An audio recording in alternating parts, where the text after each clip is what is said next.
Hi guys, this is Rikke Leonardi, penciler for Spider-Man 2099, Cloak and Dagger, and a zillion other things besides. Robin Lives, coming out next month, my latest. And the podcast you need to be listening to is 11 O'Clock Comics. You got that? 11 O'Clock Comics.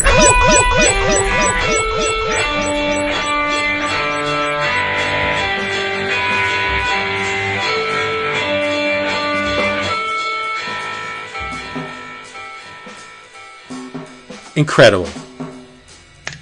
Bam. Unheard of, actually. Rest of the month in the bag. Yep. How about that?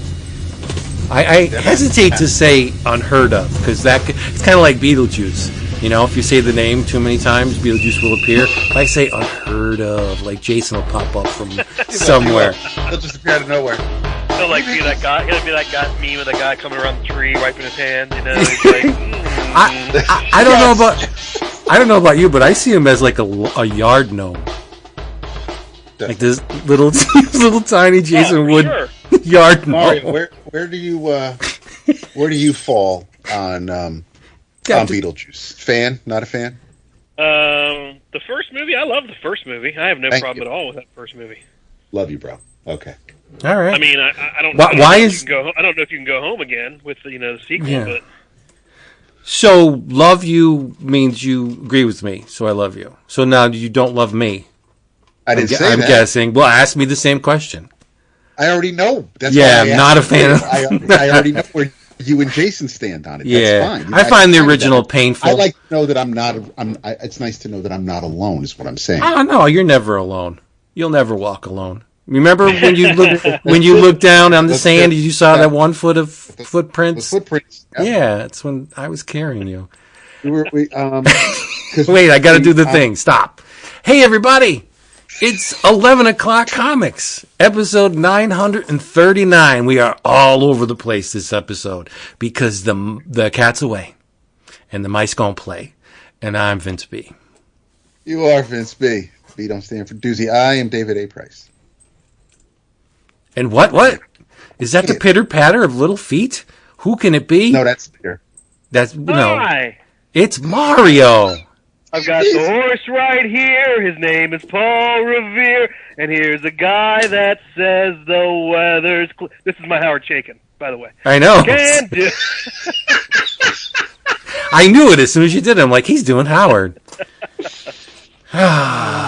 Howard, I miss him already. But anyway, if you know what, if you don't have enough Howard Chaykin in your library, there's one way to rectify that, and that's to go to cheapgraphicnovels.com. Cheapgraphicnovels.com have a whole lot of Chaykin going on for not a whole lot of. You see what I did there? It sucks when you got to point it out. But anyway, yeah, really. Could have let it lie this. Yeah, I should have I was just trying to not interrupt the plug. The flow. But I should have considered the intelligence of our listener and just shut my friggin' mouth. But yeah, Times Squared is finally a reality. Yes. It's finally out there. And I'm guessing, I didn't check, but I'm guessing that Matt has it for much less than you can get it anywhere else, as well as a whole bunch of other Chaykin and other stuff. Remember, if you're a first-time customer, here's what you want to do. You want to wait around, it's like seconds, for the email confirmation after you've placed a very, very small order, just real small. And then you're going to reply to that email confirmation saying, hey, 11 O'Clock Comics sent me. And that's how I know about this here thing. And Max is going to say, super smart person, next time you order, shipping's on me. And then you pull out the PayPal and the credit card and you order a whole mess of stuff because you're getting it shipped free and you're getting massive discounts on top of it. Just go to cheapgraphicnovels.com. Seriously, you'll thank us. $24.49 is the Times Square omnibus at cheapgraphicnovels.com. Oh, too bad it wasn't $24.42. Because that would be like time. Palindrome. Well, yes, and that's what we have here. Yeah, you know what I mean. We have that here. $9.39. Palindrome. $9.39, baby. Yes. I hate to bring up the palindrome thing again because once more, again, I like to not take the intelligence or the memories of the listener for granted, so they know that I'm going to say something it's palindrome or think it's palindrome. But anyway, it's not. Yeah, it is. That's no, because it's I don't want to say it's your thing, but pointing it out is just like it's the pattern. It's expected. It is, but I don't want expected. Expected's bad. If you play to expectations, you're boring. It's okay to call certain things out, I guess. But what's your favorite palindrome? Bob. Because I love Twin Peaks. So Bob, yes. That is, that's a good one. Or wow, Bob, wow. Yes. I'm kind of partial to race car. Ah. I really like go hang a salami. I'm a lasagna hog.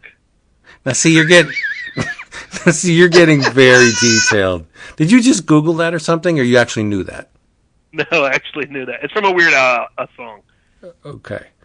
Although I do know my favorite one actually is a Latin one.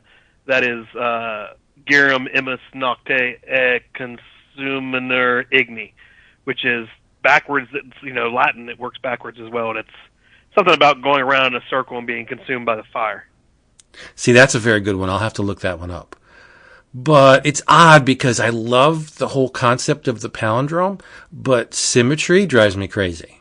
Oh, me too. Like we just redid our living room, and we're trying to figure out what kind of art we're going to hang on this big wall, right? And we're going to do like multiple pieces of art, like little art, big art, like art that sticks out, physical, like a mask. There's different pieces that we want to do, different textures, and Jen is so symmetrical. Oh, I hate it. I want like the biggest piece to be to the side a little bit. Right? If it's balanced with smaller pieces, then yes. Right. Yes. Yeah. But I'm speaking within an image. Symmetry really bugs the fuck out of me. And whenever one of my students will be like, I made this, and it's clearly symmetrical with very minor changes in the face or whatever, or maybe in the background they'll put a building over one shoulder and not over the other shoulder, like just to make it not symmetrical, but it is. You only drew half an image. This is weak and boring, and I don't like it. But anyway, I have beer. Ooh. Yes. 2, specifically. I have another Dogfish Head 60-minute IPA. And then from the Trogs Independent Brewing Company, I have the Perpetual IPA. Ooh, that's a good one. It is a good one. And so I figured, what the heck? Why not? We'll drink. We'll get fun. And Jason's not here to stop us. Bruh. Damn. Yeah, bruh. What you drinking, Mario? I made up a cocktail tonight for the episode. What episode number is this? 939. 939. Okay. Oh, yeah, palindrome. All right, so we'll call this the 939. And it is... I asked David, I was like, give me a base spirit. And David was like, gin. I was like, all right. So I made a drink with gin, Italicus, which is an Italian bergamot liqueur. It's called Italicus? Italicus. It makes me want to flash the devil horns and, yes. Run for the hills. What else is in it? Limoncello. Ooh. Homemade limoncello that I made, and then some lemon juice, a little simple syrup. Oh, and Aperol. That sounds very like Italian. It's a lot of Italian shit going on in it. Aperol sounds like a medicine. It is. It's a bitter. So it's like Campari. You ever have that Campari? Yes. Yeah. Wow, that sounds complex. It's delicious. It's very lemony. Of course, with the limoncello in there. And then that Italicus is a bergamot liqueur, which bergamot is what, like an orange from Italy or whatever? Yeah. And what are you calling this? The 939. You have to call it the 939 because of the because of the Italicus in it. The no crazy no. Yeah. It's nice. All right, Dap, what you drinking? Well, I didn't want Mario to drink gin alone, so I am having a delicious gin and tonic because it has been brutally hot these past few days, and we're finally getting a little bit of a break, and it is still way too hot to have anything like whiskey. So This is what I'm having. It's a reprieve. We got a reprieve. And I hope it's not hot, super hot, next week. But for us or for you? For everyone. End of the world. It's probably good. Oh, yeah. Yes. So, yeah. So we got to talk about comics, because that's why we're here. Totally should. Yes. Mario, you want to lead us? You want to lead us?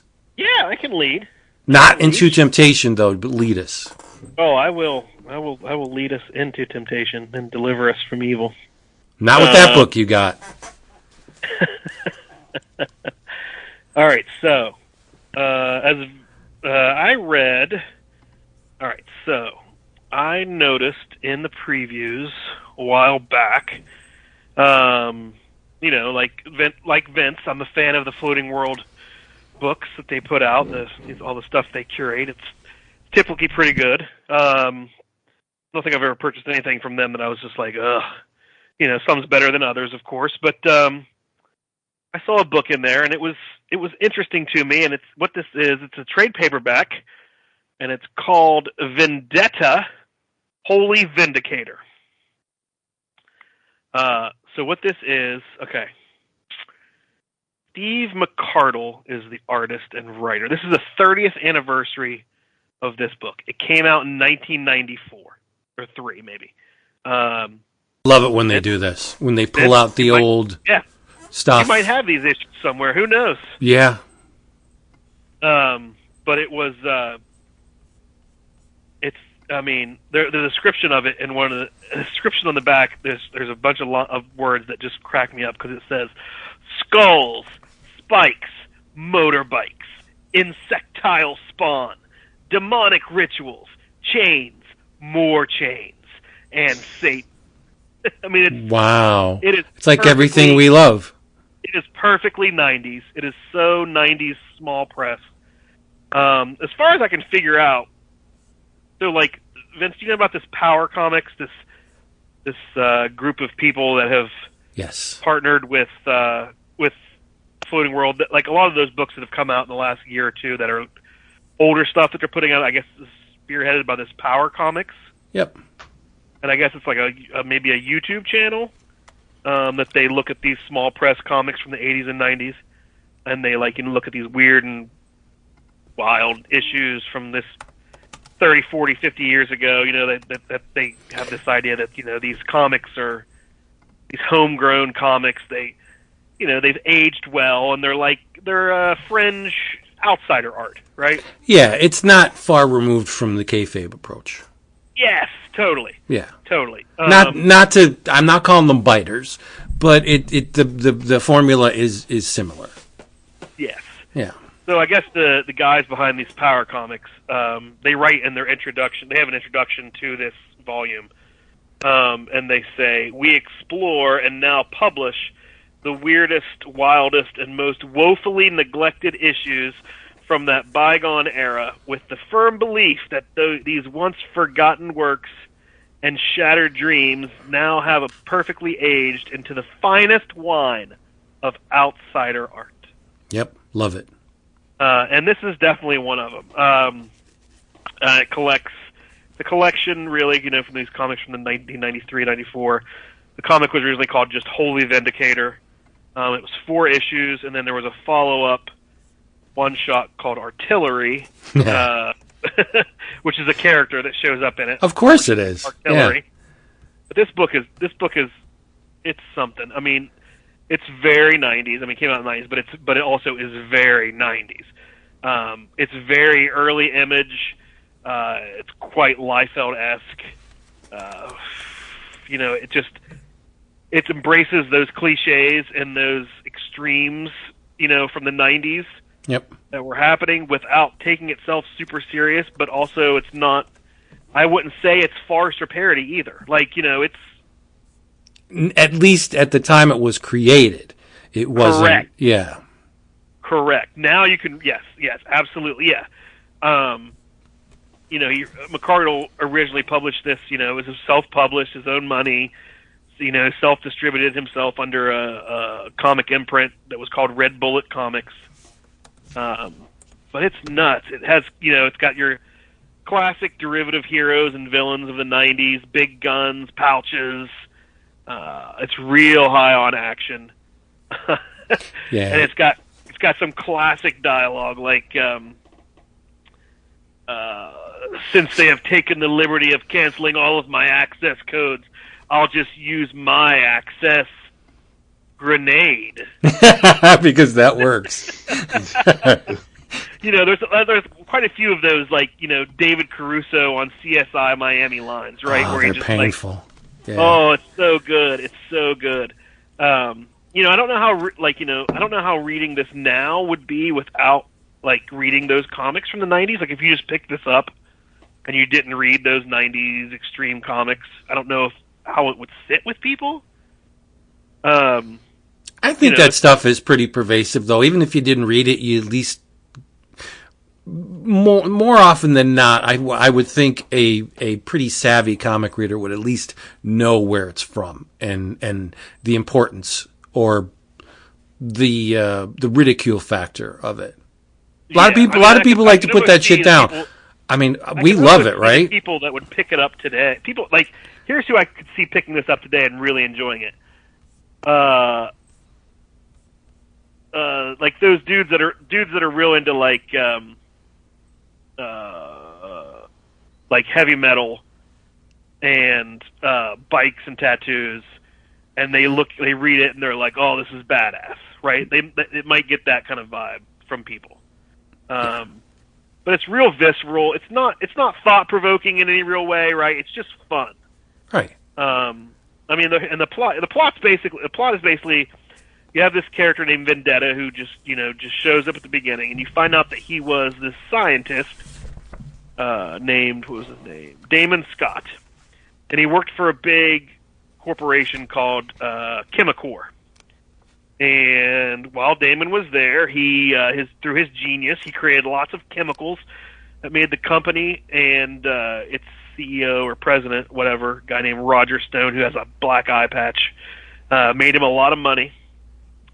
And then Damon creates this thing he calls Substance X13, which is a super napalm that just melts flesh immediately from your bones. Nice. Yeah, and Damon, like in the flashback, you see like the president, Roger Stone, is he's real excited about it and makes millions from selling it to governments, right?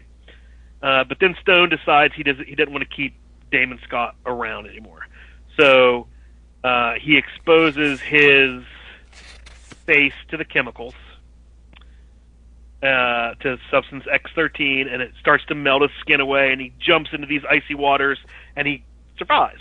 And he becomes Vendetta. It's almost non-stop action and fighting, really. Every issue ends with a cliffhanger, like a full splash page cliffhanger, right? Some crazy reveal. The fights are great. They're so nuts. It's very. When I was reading it, there was a quality to the fights with these demons and mutants that he's fighting that feels slightly Johnny Ryan's Prison Pit. Yeah. Right? You know how like extreme that is, right? But this is much more surface. I mean, Johnny Ryan's playing on multiple levels there. Almost every single issue has, like, all of a sudden it's sideways. The pages gets turned to book sideways, right? Sideways pages. Which gave me that, what was that crossover? X-Force Spider-Man. Remember the X-Force Spider-Man sideways Juggernaut crossover? Yeah, but and I think you dig this, Vince. It reads really quick. The back has a ton of back matter. It has, preliminary sketches, an interview with McArdle that those guys from that Power Comics did recently. It has sketches, action figure designs, like the actual action figures that were made, like fan-made action figures, process artwork, letter pages from the original comics are back there. Oh, yay. Nice. There's even pinups by of the characters by Gene Colan and George Tuska. Wow. Ooh. Yeah. From what I could figure out, I'm guessing that he, found them in the mid '90s at cons. Yeah, and paid them. and commissioned them to draw his characters. Right. There you go. Yeah. Hey, get it done, right? Yes. And in the mid '90s, Gene Colan and George Tuska weren't getting much work. Right? True. Unfortunately, this is true. Yeah. Yeah. But I love pouring over all that stuff. I wish it would have been the back matter would have been a little bit more in depth. It's the interview with McArdle's kind of surface level. They didn't really dive in anything of substance. So Vendetta goes around fighting these mutants and these demons that the president of the company has. He's in league with these demons as well, right? Of course, doesn't even explain why. He just is. He's sending these demons after Vendetta. But it doesn't really die, and Vendetta is constantly quoting the Bible. I don't know why, other than I'm guessing McArdle thought this is badass, right? But why is there a slightly religious angle? Right. It doesn't seem like it's trying to, convert anybody in any way. It almost makes me think that while I would enjoy the comic, I probably would not enjoy the person that made it. That's what I'm guessing. I'm guessing that a lot of it was probably not tongue-in-cheek when originally created, so I'm guessing hard right, religious fanatic, maybe? Who knows? I don't know, man. I mean, if you look at the picture of him in the back, he looks like, he should have been in Megadeth. Oh, that's different. And he also was in a metal band, which that could go either way. There's plenty of conservative. So it could be exploiting the religion, which is a good thing. I actually think he's exploiting the religion. I'm down with that. Yeah. He says in the interview in the back, he says, he just wants him to quote the Bible while he's in battle, and he says the religious factor ties into a deeper history than just comics and pulps. But that's okay. What else? Why? It doesn't make any sense. Right? Doesn't. Yeah. It's there though. Don't but question it's not. It feels very much also like. Oh shit! What's his name? Drawing a blank. SWAT, like the terror. The guy that does, what does he do? Come on. You talking about Ken Landgraf? The guy? No, modern day guy that does the extreme comics that I have almost every one of them, with hookers and thugs. Ben Mara? Yes, Benjamin Mara. Wow, that took you went a long way to get Ben Mara. Oh man, I went a long way back. Yeah, so it also it feels like Benjamin Mara could have done this book. Where do you see Ben Mara's new book? Oh, I've seen it. It's very different, huh? Looks nothing like the old Ben Mara. Yeah, not at all. Yeah, I'll probably still read it. But yeah, it's just fun. It's fun '90s. I probably will never read it again. I'll probably pass it along to somebody that in a gift exchange or some shit. But it's great. It's just so much fun.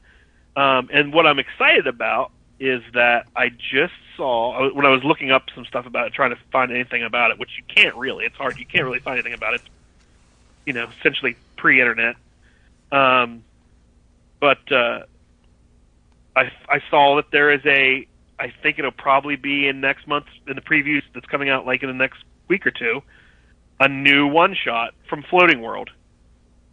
The first time in 30 years that he's done the book. Nice. Maybe they'll solicit this again. Yeah, like a Holy Vindicator one-shot's coming out. Nice. I guess in October, which I think that'll be the next previews. But it's done by McArdle and someone named Sean McArdle, who I'm assuming is maybe his son. That's cool. Yeah. Yeah, I think that's kind of fun. But like, yeah, kind of like Mark Bodie picking up the reins from Dad. Yeah. So skulls, spikes, motorbikes, insectile spawn. Satan shows up.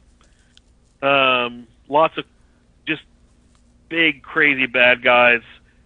Lots of guns and swords and eviscerations and a disfigured lead character. Nice. Nice. What could be more 90s? Well, it appears this week is going to be the week of the small press independent bookseller. Because while you're calling out Floating World, I'm going to call out Desert Island from Brooklyn. Oh, I'm nice. done. I'm good. Let's hear about it. Because I would never, ever have known, number one, about the existence of this magazine, and I would never have benefited from the fact that one of my all-time favorite cartoonists appears in this magazine. Just to set it up, anybody who doesn't know, Desert Island has a monthly mystery mailbox. You pay X dollars a month, and they fill the box up with whatever they have going on that month, and you open the box and revel in the diversity of all the stuff that's in there. Great part about it is you don't know, hence the title Mystery Mail. You don't know what you're going to get.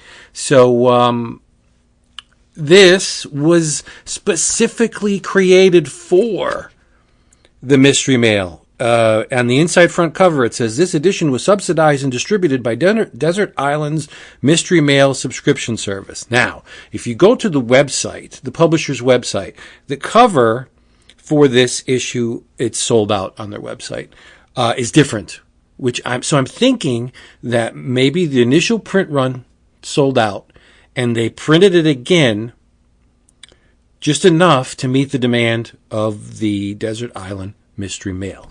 It is called Cashiers du Cinéma. No, sorry, that's the original. That's the original magazine of which this is riffing, I'm guessing. This is called Cashiers du Cinéma, and it is all a riff on Cahiers du Cinéma, the French long-running film magazine. But this, what's the deal with this? Cashiers du Cinéma, issue number 2. It's all people who worked at movie theaters. It's all people that worked at movie theaters. That's cool. Is it not? Like, these people have... It's all people who work at movie theaters, yes. These people have stories. So wait, the people that created the stories worked at movie theaters, or the characters are movie theaters? No. It is a zine. Created by. So half... Okay. No, let's just do it this way. 2/3 of it is comics. And the back end is prose. So, I did not know that this person worked in a movie theater. Maybe it came up when we talked to him, but he did. And he provides a 1, 2, 3, 4, 5, 6, 7, 8, an 8-page strip detailing his run-ins with John C. Reilly, Oliver Stone, David Cross is in here, Bob Odenkirk. Let's see who else he ran into at one time. Danny DeVito. I'm being intentionally vague because when I say who did this, you're going to be like, get the fuck out of here. Josh Bayer. Josh Bayer has 8 pages in this thing. And it starts off, the strip starts off with Josh answering the phone, and he says, hello, important cartoonist Josh Bayer speaking. So self-deprecating as usual, and he actually worked at a movie theater in Los Angeles. So this is all of the not all of them, but a lot of the escapades that Josh got into. And he analyzes people, and the David Cross thing is particularly funny because he went all Chris Farley fanboy on David Cross and talked his ear off, and then David Cross later had a bit about fans talking his ear off and getting all. Yep. And so Bayer's like, did I do that? You know, it's really cool. But there is some of the themes of this is people having sex in the movie theater. There's a woman where giving out blowjobs in a certain theater that would later be showing Charlie and the Chocolate Factory, and the usher was none too happy that blowjobs were being distributed in the very same spot where little butts would be sitting. What a gobstopper! Yeah. But it's mostly, the popcorn guy, right?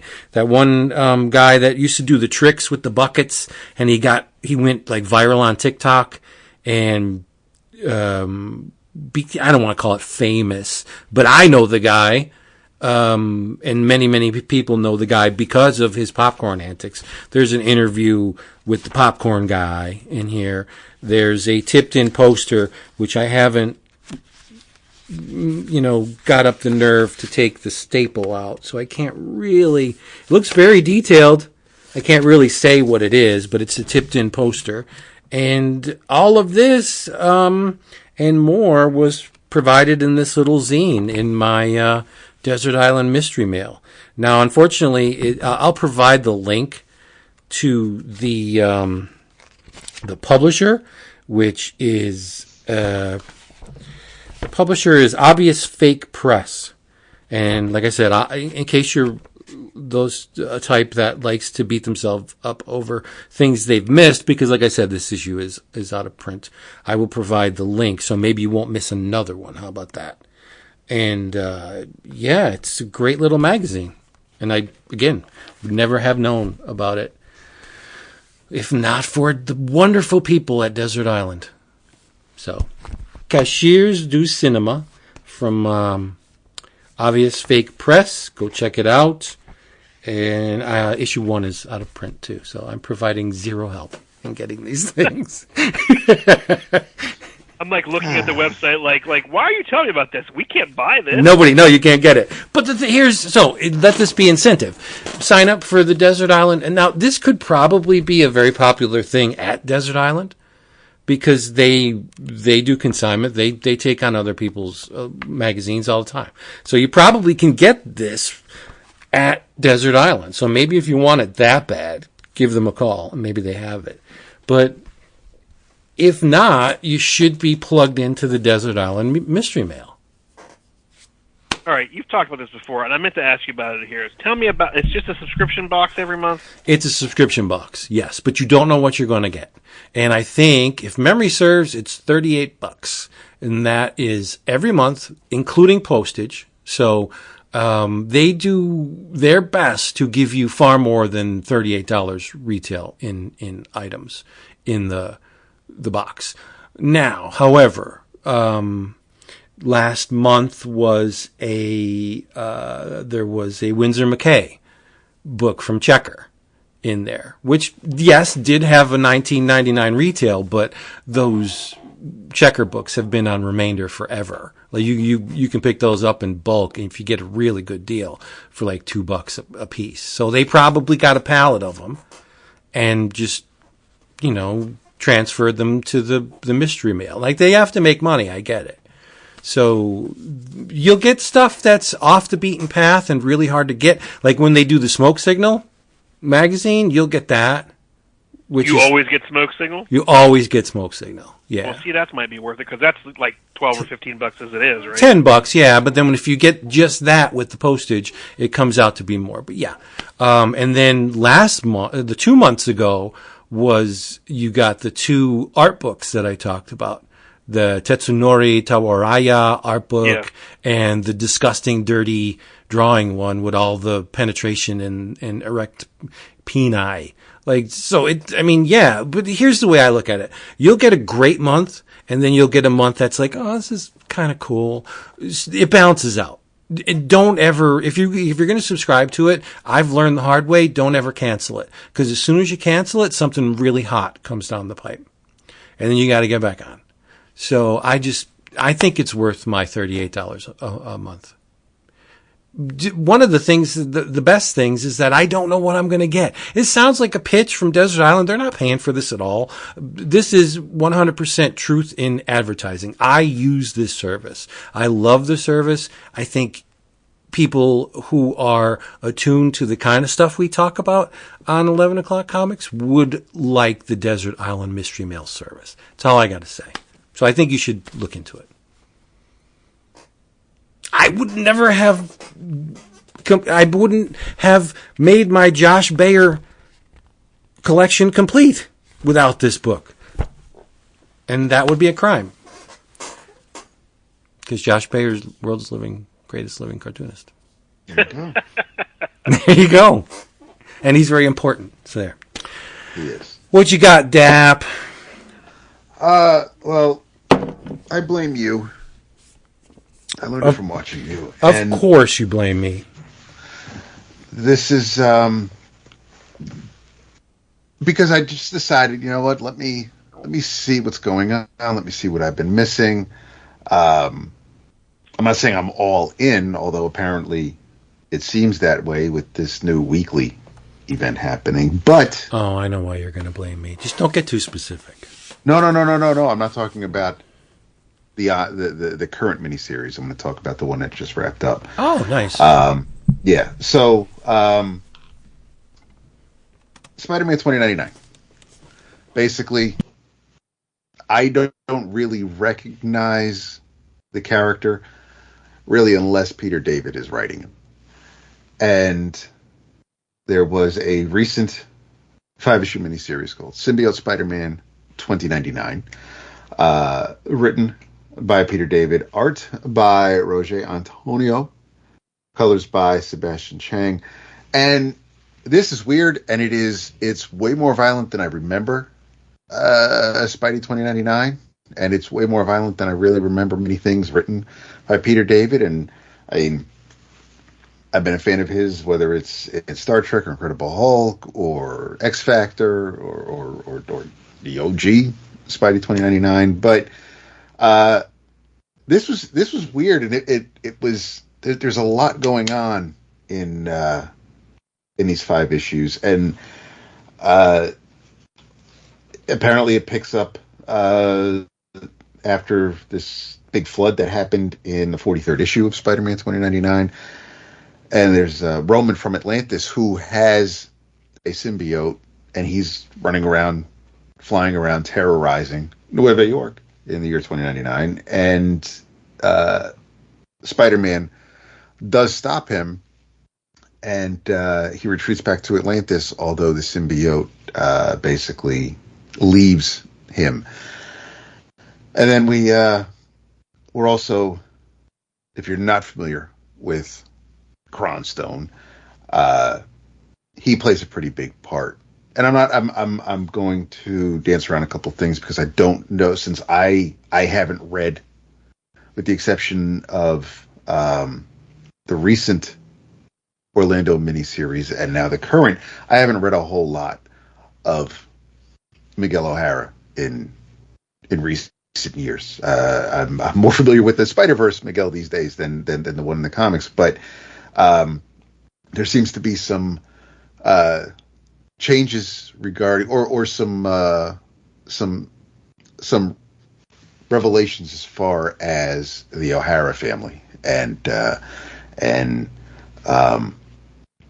Mom apparently kind of got around a bit.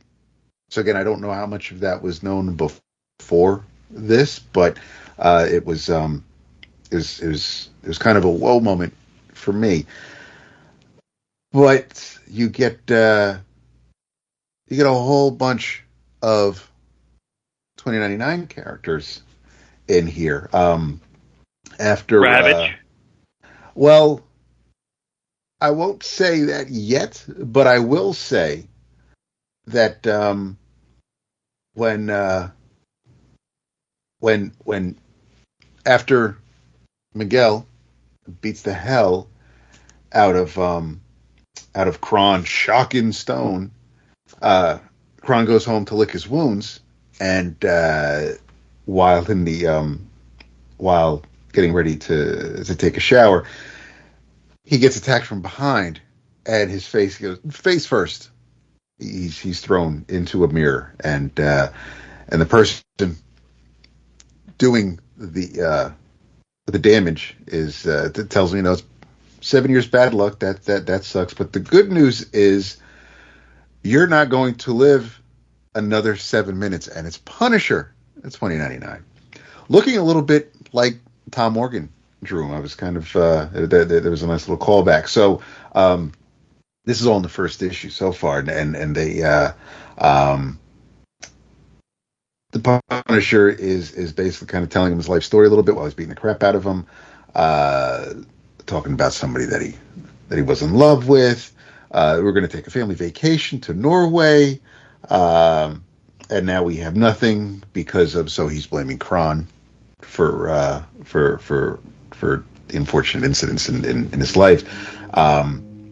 And while that's going on, the symbiote makes its way through the pipes and the plumbing and latches on to latches onto Kron and asks Jake Gallows, aka the Punisher, if he's missed him. And Punisher starts blasting away at Venom. He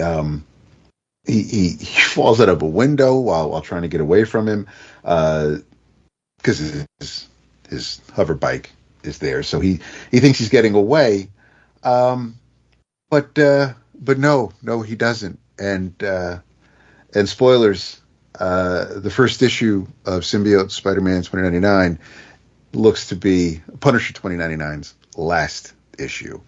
I do not see how he could walk away from this. But while Venom is now bonded with Kron, back at Alchemex, there was a scientist who had his own symbiote, and thinking that this was going to be his ticket to the big time, Miguel is telling him to stop the project, shut the experiment down. Hibbs is going to just not take that too well, has the symbiote attack Miguel, or Spider-Man in this case, ends up bonding with Spider-Man 2099. And then over the course of the next few issues, Miguel finds out things from his life, from Mom, whether or not he has a brother, if it's a half brother, it gets crazy. But we also get Doctor Strange, we get President Doom. There is there's a whole mess of stuff going on here, and the gist of the story is Miguel really kind of going to a dark place because he's letting the symbiote really kind of take control and does things that we really haven't seen Miguel or Spider-Man 2099 do. And it's wild. The art's amazing. I really, really liked Antonio's art. Not all that familiar with it, but it worked here for these 5 issues. There's you also get the Vulture. There are just a bunch of characters coming out of the woodwork. I'm not going to tell you whether or not Ravage is one of them, but this was this is crazy. I really, really enjoyed it way more than I thought I would. And yeah, some of it is just a lot of just fighting between Venom and Symbiote Spidey, and Miguel is actually pretty clever. He in how he tries to beat both of them, the symbiote he's wearing and the symbiote after him, and it doesn't really it behaves similarly to how it felt about Peter before it was shunned. But yeah, this is great, and even the tweaks to Spidey 2099's outfit once the symbiote bonds to it was pretty harsh and striking, but fitting. It was a wild ride, and seeing there's a pretty, and again, not knowing how Miguel may have been behaving in recent years, he pulls out a move that shocks me quite a bit, and it's something that it's understandable, but it's still a little it takes you back just a little bit. You're a little taken aback by seeing a hero behave or at least react this way, but it was a really solid 5 issues. At no point did I feel like anything really kind of like this could have been trimmed up, and you could have told this in 4 issues. The way David was telling the story, and the ups and downs, the emotional roller coaster Miguel was going through, and how he is reacting to the suit, to this kind of darker personality invading his mind. It all worked out really well, and I don't. There's a little bit of a there's definitely the potential of things not ending the way it may seem. So we'll see if more come out of it. And then, I mean, this ends, and it went right to. I mean, the first 2 issues of Annihilation in 2099 were already out when the 5th issue of this hit the stands. But yeah, I'm reading more 2099 these days than I think I did when the damn line started decades ago. But this was really this was something. And it wasn't one of those, because at first I was like, okay, I'll read the first issue, or I'll see what the first issue's like, and if I'm not feeling it, I'll just no love lost. I'm not going to miss anything. But by the time I finished the first issue, I kind of wanted to see where Peter David was taking us, and this was. I'm not saying it was. Reminds me. It feels like the Peter David of old, but there were certain things here that were familiar and reminiscent. But I wasn't familiar with the Strange of 2099, so that was a neat introduction for me as far as that goes. But yeah, this was wild. It was crazy. I think it looks great, but it wasn't something that I was looking for. But I'm not upset that it landed in my lap. But yeah, if you haven't checked it out, or if you're familiar, if you're curious about what the hell's going on with the 2099 universe these days, and you haven't started Annihilation after Vince and I talked about the first issue, then you can probably jump on this, and I think there's enough here where you could follow the breadcrumbs back to where some of the storylines are coming from if you want a larger picture. But I mean, I was fine with this, but I'm curious about a couple things, so we'll see if things come my way after a while. But yeah, I would recommend this. There you go. I got you reading Marvel books. It happens. Crazy. 2099. Yeah, I think Orlando has a really good handle on that whole. He's created a corner of the 2099 universe. I think is really, really great. Doesn't always get the best artists, which I think is one of the big problems with the 2099 books, is that, concepts are great, but sometimes they can feel a little try-outy. Yeah. The last one that Orlando did with the Man-Thing and the Dracula and like the monsters, it's like every other issue was visually impressive. It's a 5-issue miniseries, so yeah, okay. If you want to play around in that world, I'm there because I have a very soft spot for the 2099 books. I always did, and I always like to keep one eye on that part of the Marvel U. But yeah, I think Orlando's doing the best he can with what he's been given. You got Bradshaw on covers, which is amazing. If they could only, I don't know how fast or, whatever he is, if they could get Bradshaw to do the interiors, it would be like a match made in heaven, but whatever. I just think the 29, I didn't read the one Dap was talking about. But the other aspects of the 2099, I think they got a good thing going on.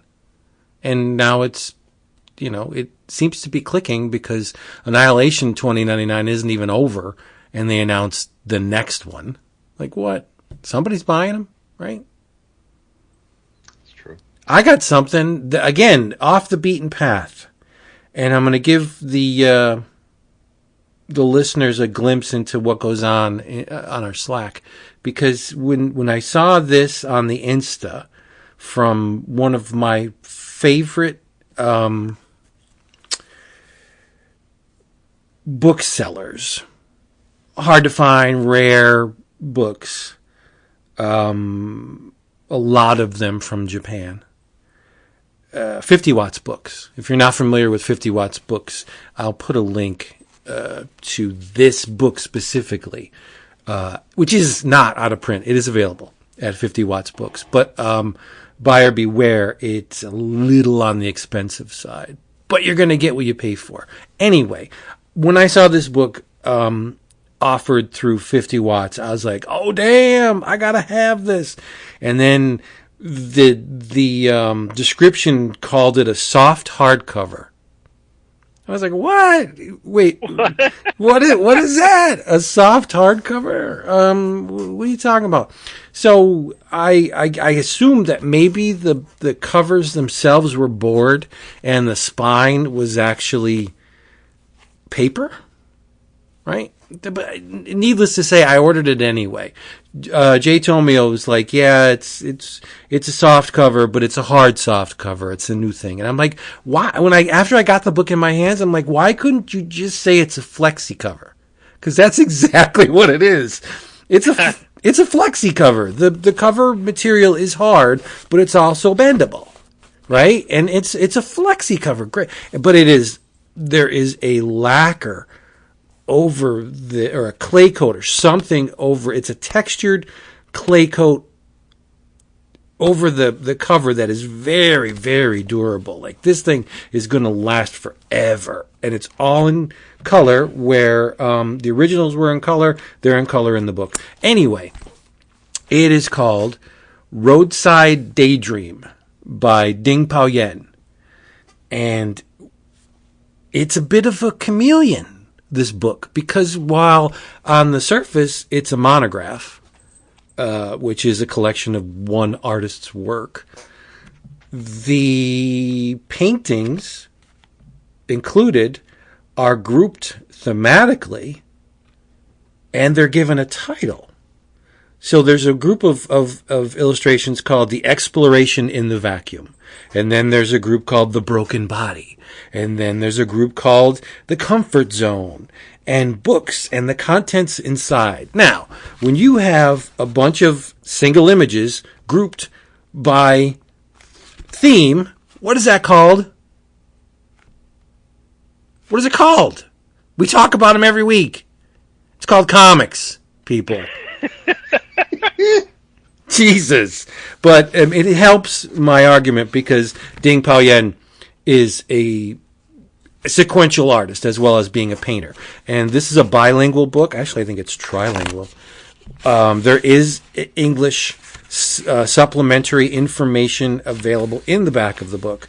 And he talks about struggling between the, quote, fine art world and the, quote, pop culture comics world. And then after a while, he just said, fuck it. It's all the same thing.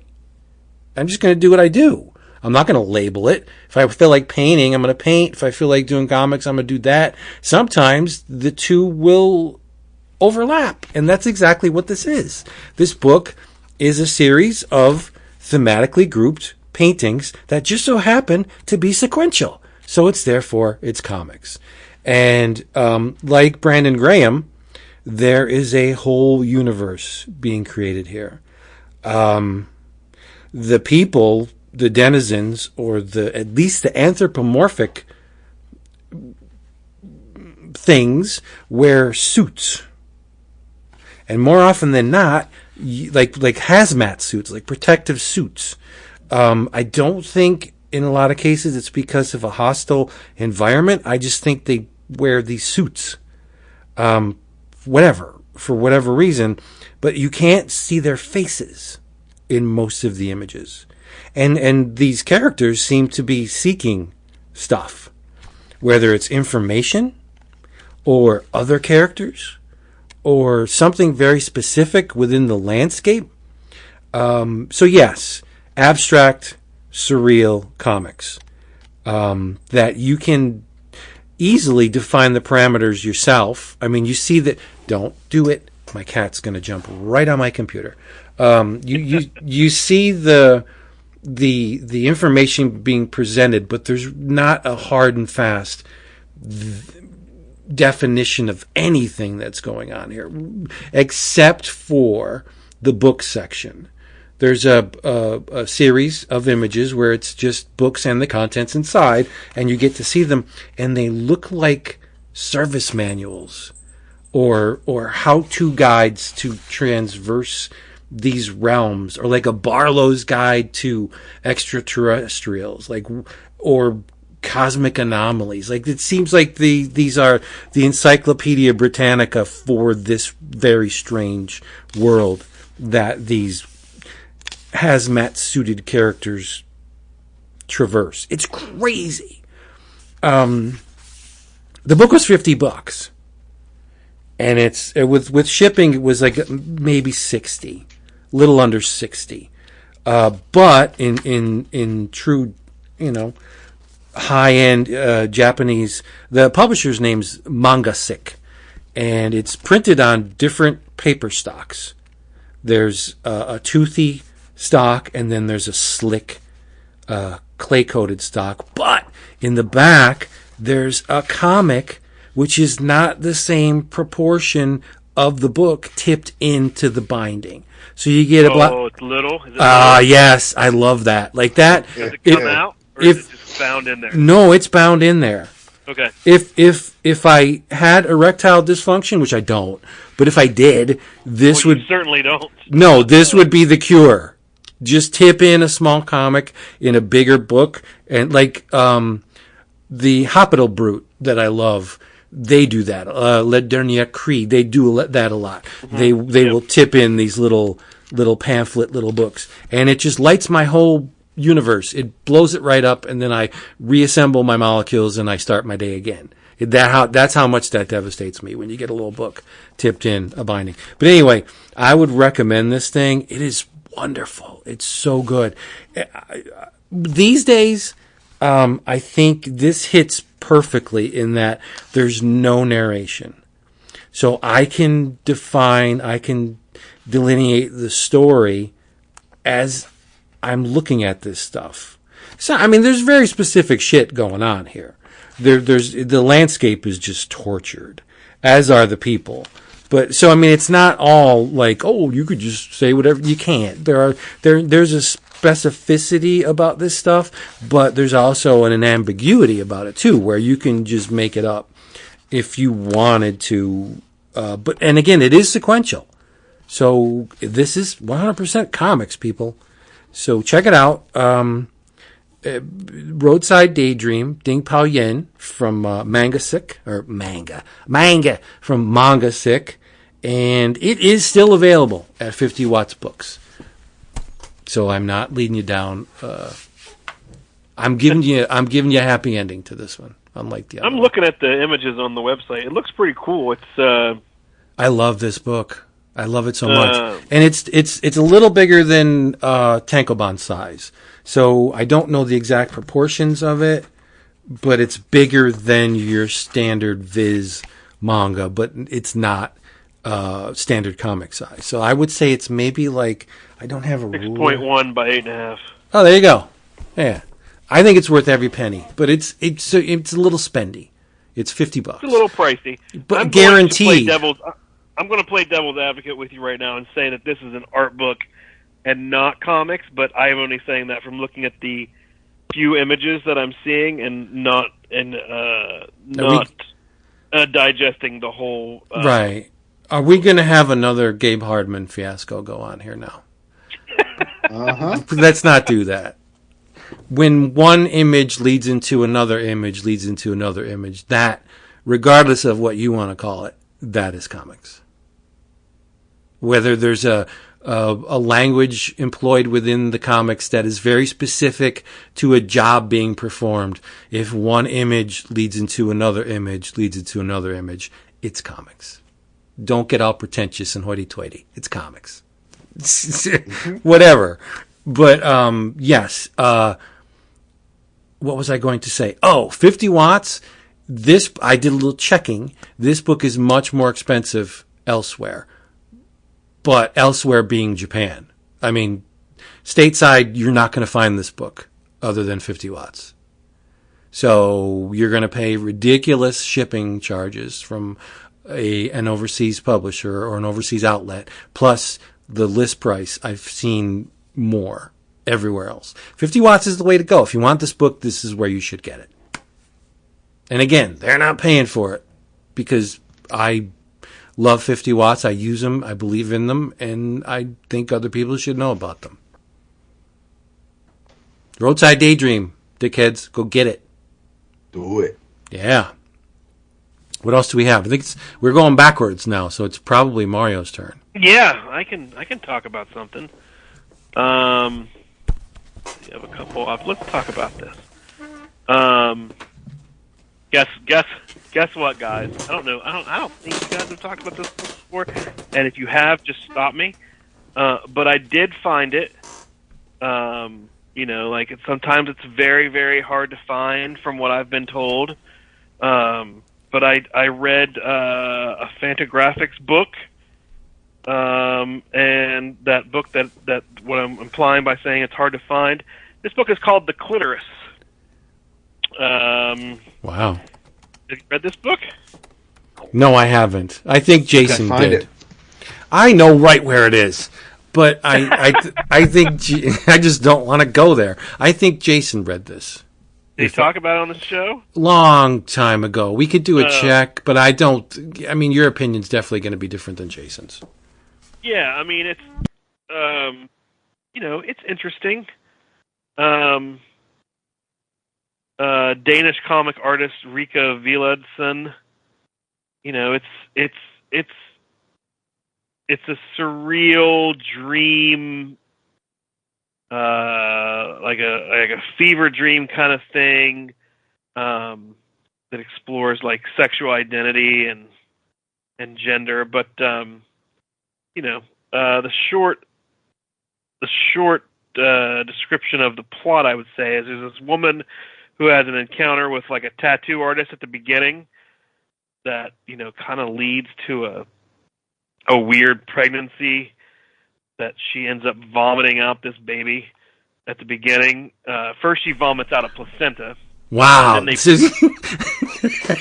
a hell of an encounter, isn't it? Had kind of sort of an encounter that leads to a baby. That's how it happens. Okay. So she meets this tattoo artist. She immediately falls over, starts regurgitating, and out comes this placenta. And then they start pulling on. They're like, "What is this?" They're like, "I don't know. It smells like cherries." And they're like, "Okay." And they pull on the cord that's like after it.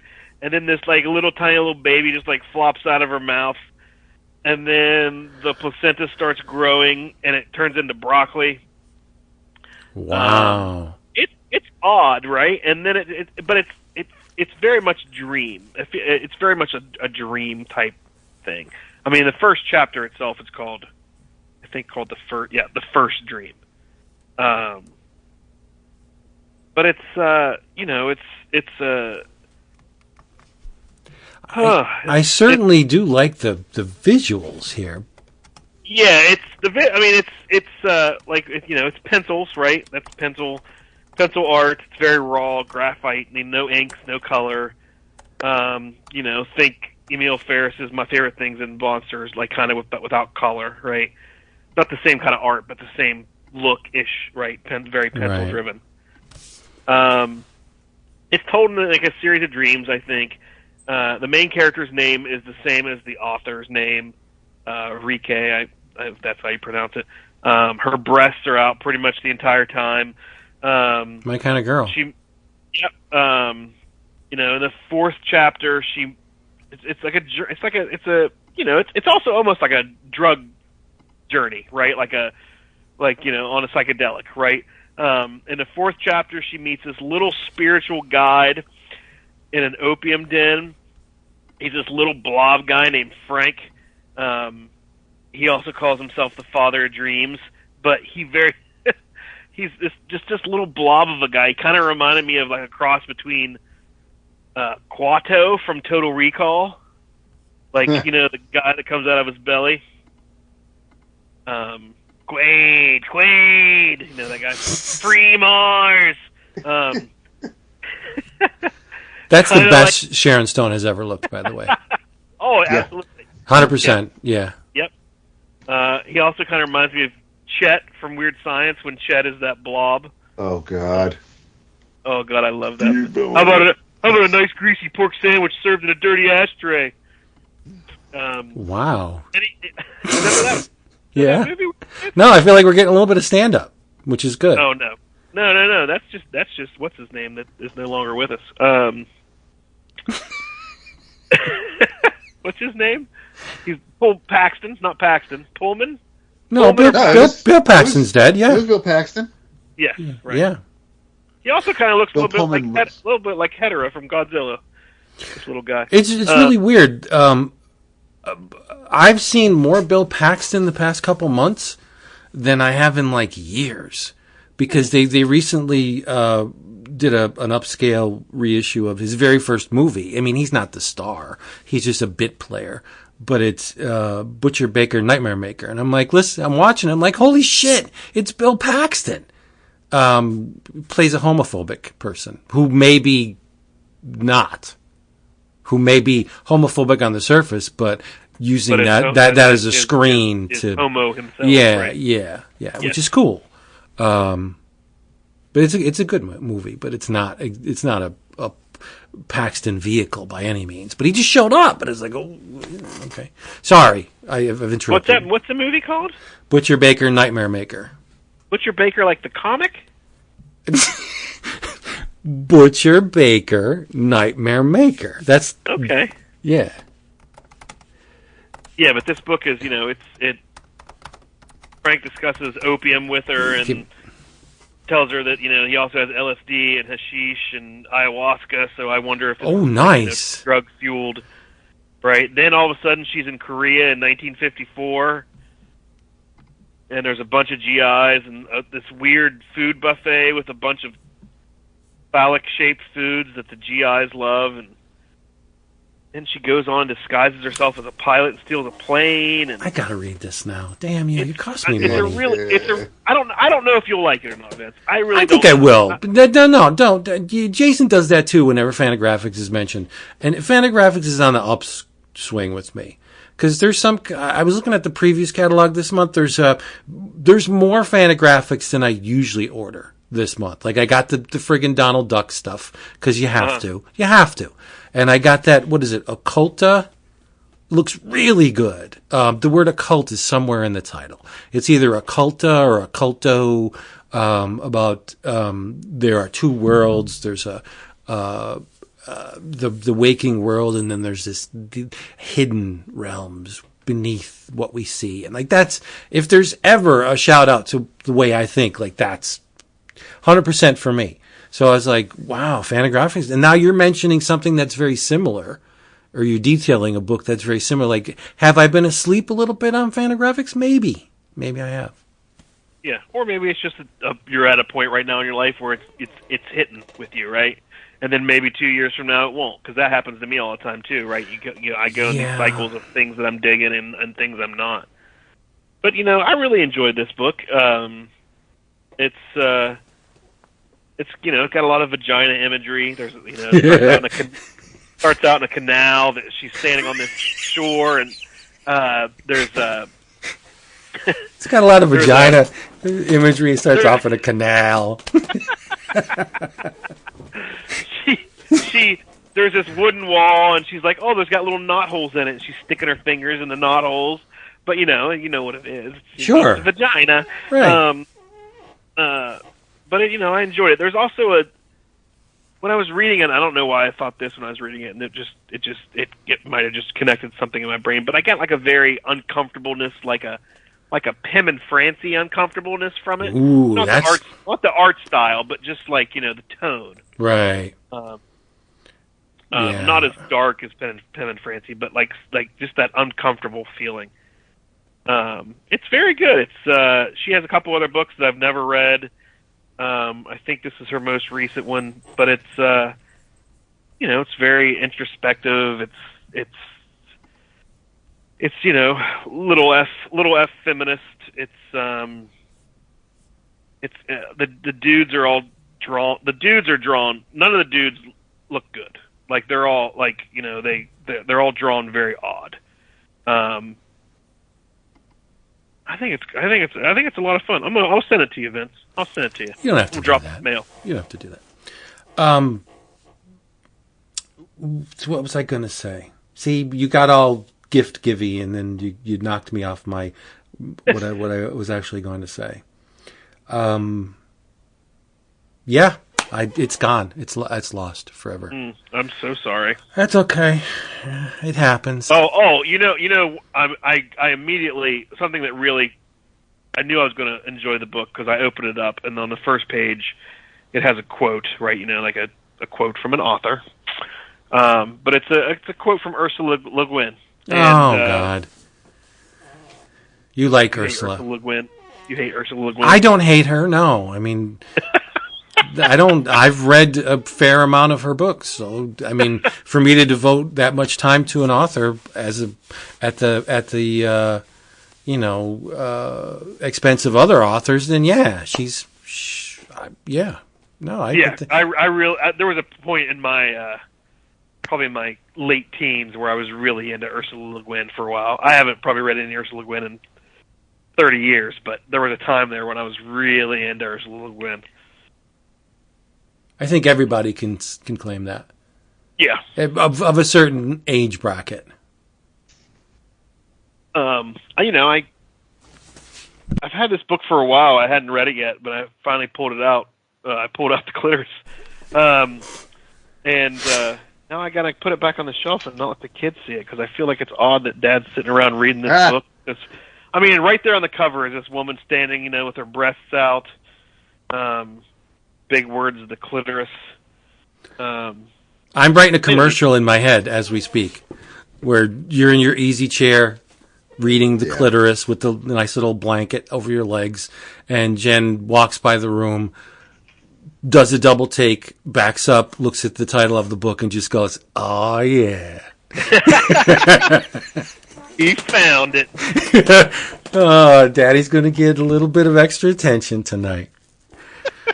But I know what I was going to say. It's not completely gone. One, did you know, or I'm sure you're taking note of this, that every time you come on our show, you either mention Sandman or you mention a character involved with dreams. For real? For real. Every time you come on the show. Oh, man, sometimes next time I'm going to do a deep dive on... Sleepwalker, Marvel. Well, no, Sleepwalker. sometimes it's very specific, like Morpheus. You'll actually come on with an issue of Sandman or something related to Sandman. Other times it'll be like Dream Realm type thing. Like there's an overall thrust to what you maybe. I'm hoping it's unconscious, because that would be awesome if it is. And number two, it's not intentional. All right, Thanks that's for good. Psychoanalyzing me. Let's keep going. That's good. Number two, what is it about these publishers, and I only encounter it with publishers because it's the only they're the only outlets from which I save images. How smart is it to show preview images of, because specifically you were talking about this Clitoris book. I went to Fantagraphics website and I'm trying to pull preview images to show the people who are listening to your words what you're actually talking about. And if you go to Fantagraphics, they do have images from that book, that, you know, the book you're talking about, but they're in an issue, ISSU envelope, and you can't save the images.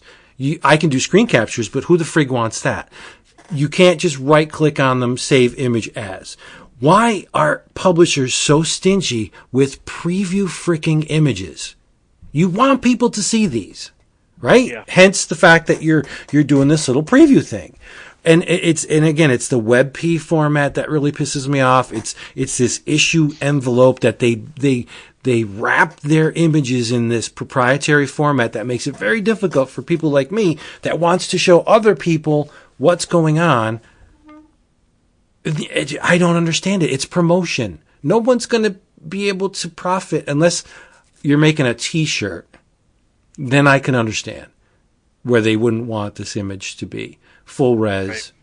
But other than that, if you chose to give an image away, then you should pick very carefully the images that would not lend themselves well to T-shirts. I don't know. I just think it's weird that for promotional things, that it's hard for me to just grab the cover of that book and put it in our gallery and say, this is what Mario's talking about. Like, it drives me crazy. Sorry.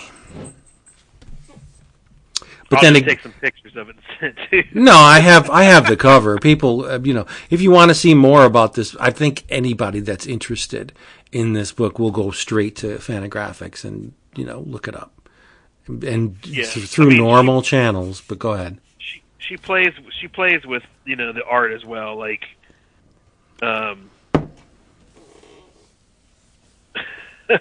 like there's characters that just don't look like people at all, right? And like I don't know why, but that's there's a part where the entire bottom half of her body is drawn but not detailed. There's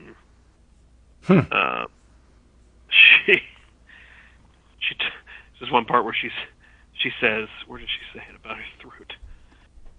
Well, I'm using the Clitoris for our featured image, not the book. I'm using the words, the Clitoris. The Clitoris. Yes, because people will be like, "Oh, damn, I want to." Yeah, okay. Blame Mario. By the way, did you know that the throat tissue is identical to the vaginas? That's just something she says. I don't know if that's true or not. I don't think so, but I would like it to be. It's kind of neat, right? I love this little blob guy, Frank. I want to hang out with him. I want him to give me some ayahuasca and hang out with me. Nice. That's her Jiminy Cricket. Yeah, it is. It's her Jiminy Cricket. It's her guide. Awesome. But yeah, check it out. I enjoy it. I will. Tap, what are you thinking? What do you got? I know, I'm enjoying the conversation. There you go. Where the hell is my list?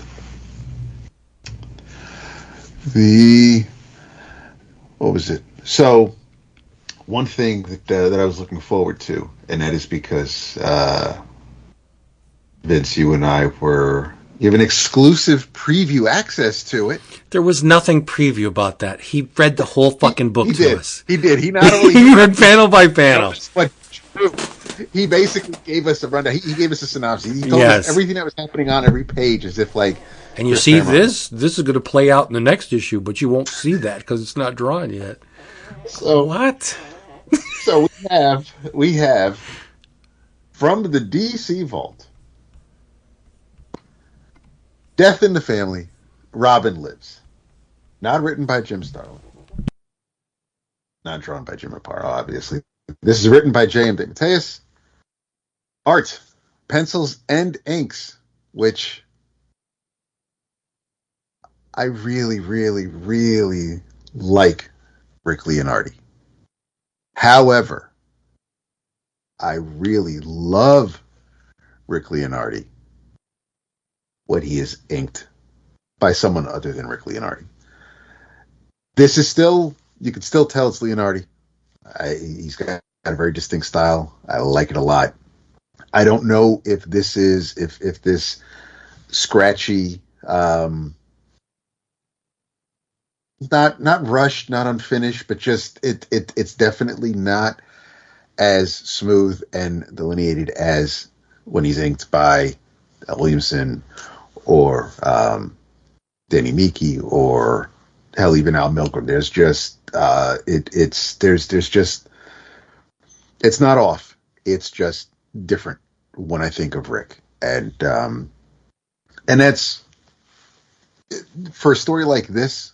That's not necessarily the end of the world, but for those of you who do not know, weren't alive, or like me, couldn't convince your father to spend the money on a 900 number. Way back when, you were able to call in and determine Jason Todd's fate. And man, the number of times I wanted to call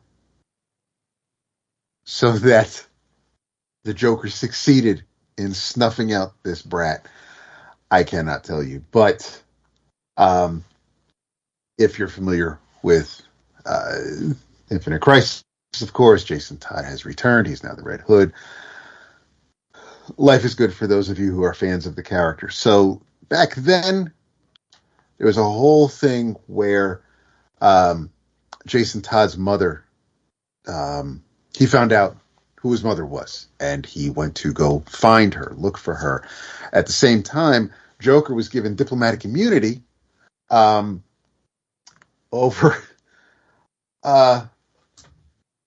in Iran, and this was batshit insane, but he could not be charged for the death. I had diplomatic immunity, and it just, he was untouchable. So this particular story, though, this is what happens if you weren't able to call in and Jason Todd was not killed at the hands of the Joker. He is still beaten to a bloody pulp. He awakes in a hospital, and he is basically very, very withdrawn, and is very he's not a good place mentally. Eventually, physically, he heals, but he is just not in a good place. Joker's in this timeline, Joker's status is revoked. He is booted out of the country or the embassy, and instead of killing everybody in the area, Batman intervenes. Joker does escape, and there's a moment where Joker escapes on a boat, and Batman sinks the vessel and just watches Joker slowly sink into the river. But luckily, Joker is saved by Superman, who comes flying out of the Gotham River and says that you did a little Superman sound. That was fun. Weird. That was fun. And Joker's wearing like this Captain Crunch kind of style outfit, like just with the whole shoulder tassels and everything. It's amazing. And it's old school Batman with the blue cowl and the yellow utility belt and the yellow oval around the bat symbol. Man, this is, I'm practically in heaven. But the Superman basically, he's like, listen, Batman, I know, you knew I was following you. You were counting on me to save him. And Batman's like, if that's what you'd like to believe, Superman, who am I to contradict you? and basically hops in his little bat boat and sails away. Joker is brought to Arkham Asylum, where Dr. Stoner is convinced he can save this individual, because he has done wonders and has made breakthroughs with patients like Mr. Freeze and Maxie Zeus and Two-Face and Poison Ivy. And I think this is supposed to be Killer Croc, but it looks more like one of the alligators from Disney's Peter Pan. But the you better stop right now. The TikTok Croc? You better stop. What, are you okay? No, it's a Rick Leonardi Croc. I love it. You don't love it. You don't love it. The art, yeah. I mean, is this because he inks himself? Is this what this is? What are you talking about? This looks good. Both of you need to just stop. Step the hell off that. I like Rick Leonardi. Rick Nielsen. I like Rick Nielsen. So we have while Batman really isn't sure if this, because I mean we've had this kind of storyline at the start of the Shadow of the Bat miniseries ongoing when the descendant of the original Arkham took over responsibility for the asylum and basically started going crazy himself. So I don't know if that's where Stoner is going, if that's where Stoner is headed, but that's kind of that's what it felt like, just based on their conversation. But Jason is throwing attitude towards Alfred and Bruce, and because even now that he's back home, Alfred's like, I made your favorite breakfast: scrambled eggs with mozzarella cheese and a side of chips. Now I'm hoping that because it's Alfred, the chips is maybe fries and not like Munchos or Lay's, but but Jason's like, bro, I'm not hungry. And Bruce is like, listen, man, this is we've had it. This is enough. You have just we've putting up with your attitude, your sullen moods. You're just you basically. He even says your insufferable rudeness. 4 weeks, but it stops now. And Jason's not hearing it. He walks away. But lo and behold, as he's walking the grounds, who shows up but older, in air quotes, brother Dick Grayson. And yes.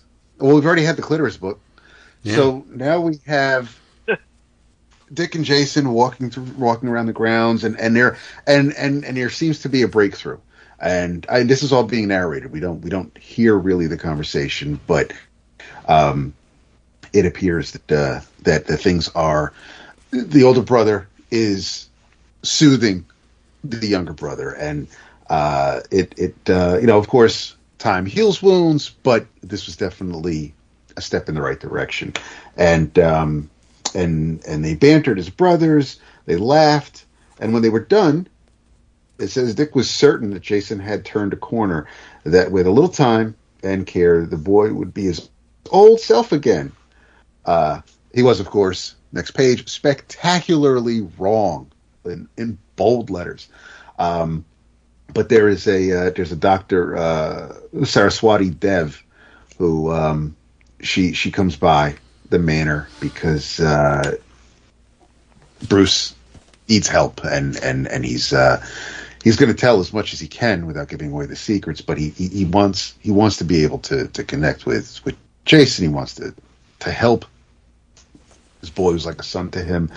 And Jason, of course, is eavesdropping from the hallway, picks apart the parts of the conversation that benefit him, that tell his story, and he gets all upset and irate, takes everything way wrong, retreats to his room, and Bruce thinks fine, he's just going to sulk and be up there. But no, he leaves the house dressed as Robin, and he is going to the Gotham Museum to take on Scarecrow on his own.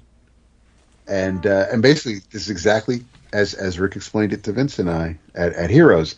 Even though Robin is wearing a gas mask to prevent any of Scarecrow's gases infecting him, because my man's arms and legs are bare, even though Batman's covered from head to toe, but not only is his sidekick wearing bright colors, he's also barely covered at all. But all Scarecrow needs to do is touch his bare skin for the toxin to interact, and he loses it. He sees things. He's scared. He even sees his mother. Imagines Joker being killed. And then something crazy happens to Mom. So Jason's wigging out, basically all curled up in the fetal position. And Scarecrow's ready to just, he's like, listen, I thought I was just going to dip out, but I think I'm just going to take you and play with you some. And before he can get any further, Batman intervenes and starts pummeling the crap out of Scarecrow. And GCPD show up. They basically pull Batman off of Scarecrow. But as the adrenaline is wearing off and he sees his ward huddled on the ground under him, he gathers his wits, picks Robin up, and basically is like, I've got you, and I promise I'm never letting you go. And that's the end of this first issue. So I'm real curious to see where we're going from here. Who wrote this? This is Dave Mateus, good old JM. But yeah, I don't know. This is weird because I don't know if I don't know why now. It's one of those things where this wasn't necessarily a story that I thought necessarily needed to be. I mean, listen, it's Leonardi, so like he could have drawn whatever, and I was still going to check it out. And this, obviously, not all fans, especially readers of today, if they weren't there at the time. But yes, that death in the family. I'm not going to say it was pivotal, but it was a big.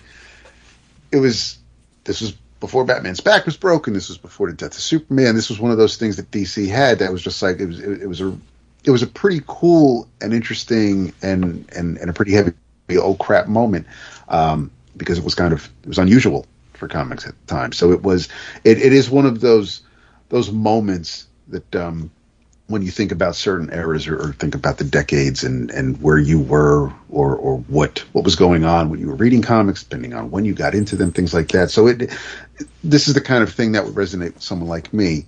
So I don't know if DC is just thinking, hey, if they're banking on just the Gen Xers being into this, or if they think some of the younger readers are really interested to see what would have happened. If you're reading comics today and you weren't around when you were able to kill off Jason Todd, something like this may not, like you didn't even read his death when it happened. So I'm not sure. I'm not trying to get into the business aspect of things. It's just one of those things where I'm just not really sure why DC wanted to do this, because it doesn't even really feel like an inventory story that they had in a drawer and they're just like, fine, let's publish it. It feels like it's something that they pitched recently to JM and Rick. So I'm not sure what the thought process was behind. Jason will tell you that the comics buying pool is by and large old guys who want to relive the past. So I think that might be true of mainstream. Mainstream. Well, I mean, even mainstream is the wrong word to use anymore, right? I'd say they're not mainstream comics like DC and Marvel. I wouldn't even. Mainstream comics is like One Piece, right? That's mainstream comics. It's interesting. Yeah, That's interesting you bring that up. Yeah. Are you going to talk about One Piece? No. So are you basing your assessment on the fact that you're calling One Piece mainstream on the fact that it sells a lot? Yes. Okay. Then by that definition, then yeah, I guess your One Piece and your, Shonen Jump related titles, yeah, those are the mainstream now. What is this from the DC Vault? I know they've used that title before, like when they've done they did that one issue they released that issue where Jason Todd lived, right? They did the swap out on the original panels, right? Because they had both written. Can't call it What If. Got to find a different name. I was going to say, is this What If? Is this their What If? Yeah, DC probably. I mean, I don't know if they're going to if they're planning other alternate stories, because I know Marvel will sometimes have those vault type stories where they'll bring out like Ralph Macchio to do a Doctor Strange story or something like that from a certain era. But yeah, I don't know. I don't know if they'll do something with Millennium or Legends, or just like something where it could have zigged instead of zagged. But they already had the Dark Crisis, Dark Universe event from 2 years ago that was just basically, it was What If but a darker tone, because it's like, what if Blue Beetle was they were just, I don't there are certain things that DC does where I'm just like, I don't know who the audience is for this. What if the gay from Millennium actually caught on? Yes, right? Yeah, what if the Latino gay dude, because that somebody important. Millennium was like super gay. Which is okay. Guardians. No, but Millennium, it's right. Escape the Manhunters, right? So no, Millennium. You're exactly right. You're exactly 100% right. Millennium was gay. New Guardians was super gay, and it's like, I don't think people were just like, they didn't understand it back then. They did. Now I think these books would be very popular. No, yeah. I think if they, I think Millennium would be way more. I think it would have lasted longer than however few issues New Guardians ran for. And I think they picked the perfect artist in Staten to do it. Yes, because he has a way with body language, and I thought that he did a great job. Absolutely. I like those series. Yeah, you had Ian Gibson on inks for the Millennium miniseries, but I don't know if that same art team carried over to the spinoff. Is super gay, like, I'm not trying to downplay it or belittle it, but it was really gay. Which there was. I mean, there was the flamboyant. I mean, he was absolutely, and I mean, and this isn't like, an over the top. Not who the hell, the guy with the handlebar mustache, the gay dude, the flamboyant guy with the handkerchiefs. Oh, you're talking about? Are you talking about Frosty the Snowman? No. I was thinking about Rick Taylor. So he wasn't. Oh, he's real. Over the top, like the Latino dude. He wasn't. He wasn't acting like the gay dudes from Seinfeld. He was a dandy, though.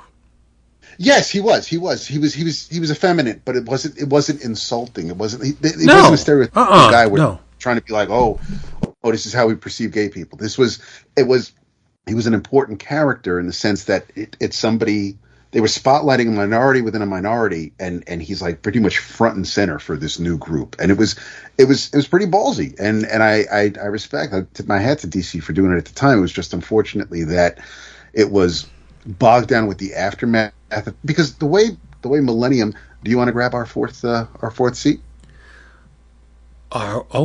Sure. In the chat. But I wasn't trying. When I say super gay, I mean it was brave of DC to do this at a time when people didn't really talk about this kind of stuff. It was hush hush. Yes, I will bring. You keep talking, and I will find a way. I mean, you want to hear something, David? While I know enough about it, because just being in comics for as long as I've been in comics, right? Never read Millennium. Never read it. Wow. Did you read Legends? No, because it was Byrne. No, did you read Legends? Absolutely not. For those of you who aren't familiar, there are two artists that I pretty much, well, no, there's at least one. Mario is not a big John Byrne fan. Preposterous. Putting it mildly. Yeah. Wow. So what I enjoyed Millennium, not only because it was tied in to the Green Lantern Legends, but yeah, Joe Staten was drawing it. And I was like, this is great. And it was a time when I was young and stupid enough and had the money where I could spend the money on the tie-ins, and it lasted for 8 weeks. And basically, just about every DC book was involved. But I don't know how well thought out it was, or how many creators, how many writers it may have pissed off, because every comic had an infiltrator. Every comic had somebody had a character that was going to betray the team or the hero of a particular book. For Booster Gold, it was Dirk. For the Outsiders, it was Dr. Jace. For Flash, it was his father. So I mean, like, you just had some of it was just like, so I don't know, like, if it's almost as if editorial was like, do you have a character you can get rid of? Is there a spare character that you just don't need, that we can basically we can sacrifice? And if like, and make it super gay. And if you're 40 issues into a series, and all of a sudden now this massive supporting character who's been like basically the number 2 throughout is now the guy who's now turns on the person they were with from it was just, some of it was really shocking and some of it made sense, but some were just like so out of left field, or they just introduced a character an issue or 2 before so you knew that they were expendable. But I dug that part of it where anybody could have, it was almost like people were Skrulls, you didn't know who to trust. So as that was happening, and the whole Manhunter thing, and then you had the New Guardians spin out of it, and I would love to see some of those characters return, or just, I mean, even show up somewhere, being a supporting character somewhere else. Just I mean, it was. I feel like it was, like you said, Vince. It was ballsy. It was brave, and I feel like it was pretty important at that time in the late '80s for something like that to happen. Before you move on, I want to just use a couple words that you just said: ballsy and brave, and interesting characters, all of which can describe the person that just popped on with us right now. Who is? And this? Who is that? I don't know. Who is it? Hello. It's me. Yay! King of the Meme Channel. It's the king of the memes. Yep. It's our brother Ray, for those of you playing at home. Speaking of super gay. Yeah. I know, right? Nice. What up? I'm chilling. I just got home from work, and thanks for having me. Yeah. Well, we appreciate you taking the time. I mean, I know for a fact that I would not want to talk to anybody right after work. So I'm glad that you're here. Thank you. Yeah, it's actually nice to hear your voices. So it's crazy, isn't it? It seems like we just bid adieu to each other, like at Heroes, and then it's actually how many weeks since we were there? Man, a month ago. Time has been weird. I've been so busy. It's been a month, right? It's just been like, a month. Yeah. Yeah, It's crazy. But we had a great time, and Ray was with us for the duration. But what are you reading, man? You got anything on your mind, or? Well, I don't know what you've talked about. Doesn't matter. I did bring a couple things to. Yeah. First one, which is just a quick hit one, because I picked it up at the Mosswood Meltdown Festival that I worked at. It's the rock and roll festival here in Oakland, hosted by John Waters. You know, they had the B-52s and the Mummies and it's too much. Bush Tetras, and it was insane. But PM Press is a local, leans heavy towards the political prose and punk rock autobiographies and history, those kinds of books. But in his array of stuff that he was offering, he had this graphic novel, and chatted him up, and I bought like a punk rock oral history book and another book, and he gave me a deal on stuff. So this book, it's called The Day. So get a little heavy real quick, and then we can move on. So I read this because of current political climate, and it was sitting at my desk, and knowing that I might talk to you guys, I was like, all right, let's do this. So it's called The Day the Klan Came to Town, and it's written by Bill Campbell and art by Bizhan Khodabandeh. I'm probably hacking that. But basically, Vince, this is something that happened in your neck of the woods. It's about a day. These riots that took place in 1923 in Carnegie, Pennsylvania. Wow. And basically, the Klan was really trying to recruit, and they were, obviously pissed at all the immigrants coming, the Catholics, the Irish, and then you had the, black folk, you had Polish people, Russian people, like stuff like that. And so they were, just, trying to push them out. And I guess there was a district there that they wanted to march in. And the people, instead of just laying back, because the cops weren't helping them or anything, they banded together. So it's based in fact what the guy could dig up from what little they documented in that time.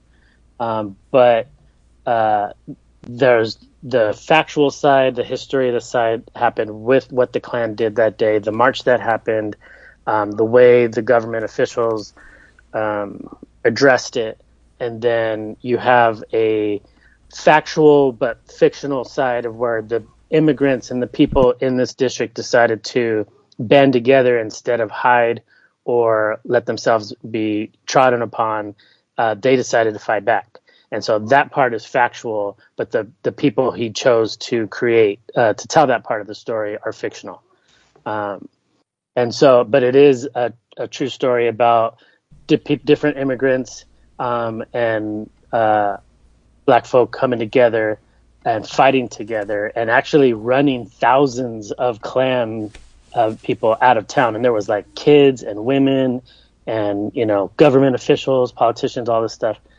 And quite an interesting tale. It's a short, quick read, and the art is it's all black and white, very comic strippy, simple figures. There's facial expressions, but the art is very simplified to get the story across. And then they go into some history of some of the immigrants and them coming over and stuff like that. But really interesting story about a piece of history that nobody talks about. The guy who wrote it, Bill Campbell, is from the area. And he was like, I grew up, nobody ever talks about this event. And so he discovered it, decided to do research, and then,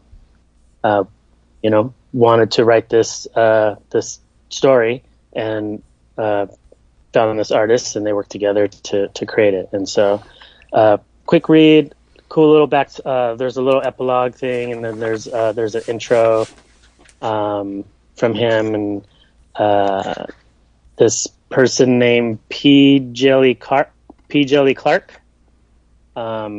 Not sure who that is. All of these people are new to me. The artist is new to me. The author is new to me. But I thought it was an interesting take on a little piece of forgotten American history.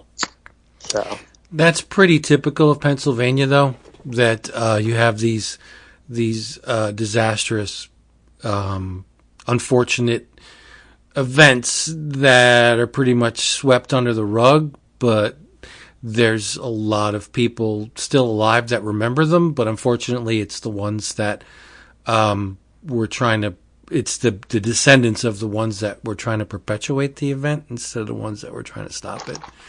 So yeah, that's pretty Pennsylvania. Yeah. So they made a comment that they ran the Klan out of Pennsylvania. I don't know is that something you know? There's been Klan in Pennsylvania. Yeah. Right. But they're like the way they say they ran them out, as in like they got rid of. Did they though? No. I mean, this is Carnegie, Pennsylvania. This is just outside Pittsburgh. This is like 50 miles from me. There's still plenty of Klan. Yeah. Right. We sell a lot of bleach in Pennsylvania. Yeah. Yeah. A lot of. It's bad. I mean, no, but whatever. I mean, you have these old trends that die hard, right? I mean, you see it everywhere. It's going to take evolution and time to purge these people, but they're still out there, right? Yeah. Well, they comment on that in some of the afterword about, the fact that obviously this took place a very long time ago, yet because these people decided to stand up against these people and not lay down, that did shut them up for a little bit, right? Like that allowed them to breathe a little bit as immigrants and thrive in that area. But we are now in this world where, standing up to them, like 8 years ago was people were, well, don't punch a Nazi in the face. It's like, no, it's okay to punch Nazis in the face all the time. Right. So we have to keep on their neck, basically. Yeah. So totally agree. Oh, yes. Yep. So anything a little more yeah, I can walk that one down. Well, let me take a swig of this. What you drinking? Yeah, I'm having a little. What do you got? What are you drinking? I'm drinking out of a pretty flask. Some Basil Hayden. Wow. And I'm washing it down with nice. lemon sparkling water. I've been going hard on the drinking, so Same. going a little soft tonight. Having a couple of sips. For Jason, that's fine. The one, I don't know if you talked about it, but the new Dynamite Diva book tore through the last 2 days. Obviously, everybody knows Jasper Jubenvill. A new book called The Engine Whispers. And man, this guy, after reading this one, I don't know, I'm kind of worried about that guy. I don't know just in a, like, he's really kind of taking things to another level in terms of the, there's an uncomfortableness to this book that wasn't in the other stuff. The other stuff seemed just like fun, Dynamite Diva, shooting people, getting into trouble, and having sex. And this one's like really steeped in like kind of serial killer vibes. And it's weird. It's weird as fuck. It's pretty weird. But his art, man, it's just, this guy is incredible. Like the black and white, the detail, the shading. I mean, he's doing like 16 panels. Like, yeah, it's almost a constant 16 panels per page. And lots of detail. The story is twisted. Have you guys read this? Talked about it? I don't actually have it yet. Yeah, mine is still sealed downstairs. I didn't want any distractions, and I know that Jason has it. Brought it with him on vacation, so I figured we would tag on it next week. So I didn't want to even. I figured since I knew you had it, were reading it, that you'd teased on it at least or talk about it, so I'd have something to look forward to. But I haven't even ripped it out of the envelope yet. Yeah, I won't spoil anything because I do think you guys should read this on your own and really take in the full grandeur that this guy puts on the page. But Vince, I think you're gonna love this. You might surprise me and come at us with this. I didn't like it. That would surprise me. But basically, weirdo guy, serial killer on the loose. Lots of stuff happens. Dynamite gets involved. There's these detectives that are involved. You get into the mind of the serial killer and why he is the way he is, and that's all fucked up and twisted. And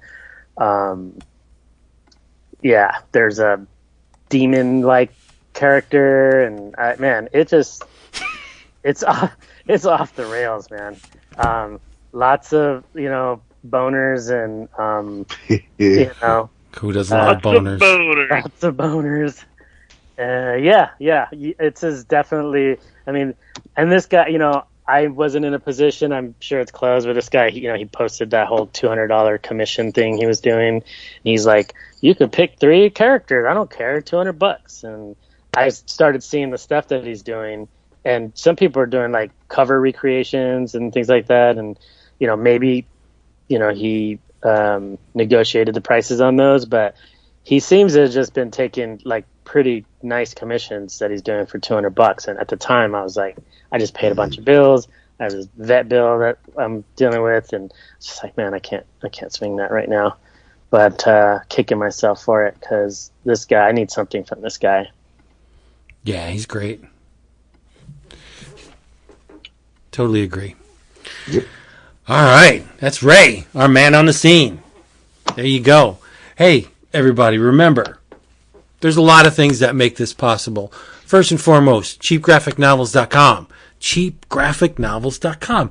All the stuff you want at the price you want to pay. Remember, email confirmation, respond to it. 11 o'clock comics sent us, me, free shipping on your next order. It's crazy. Plus, the Slack, which is a part of the Patreon. Patreon.com/11 o'clock comics. 2 tiers, bonus episode, 1 tier, 2nd tier, bonus episode, and the Slack. It's a whole bunch of fun. Check that out if you are so inclined. And please leave us a review of some kind wherever you listen to this. Doesn't matter if it's Apple or Podcast Nipple or wherever you're listening to this. It could be possible. Just give us a review. And be honest, it's fun. In your travels, I don't even know how I'm going to talk about this, because this is one of the things where I think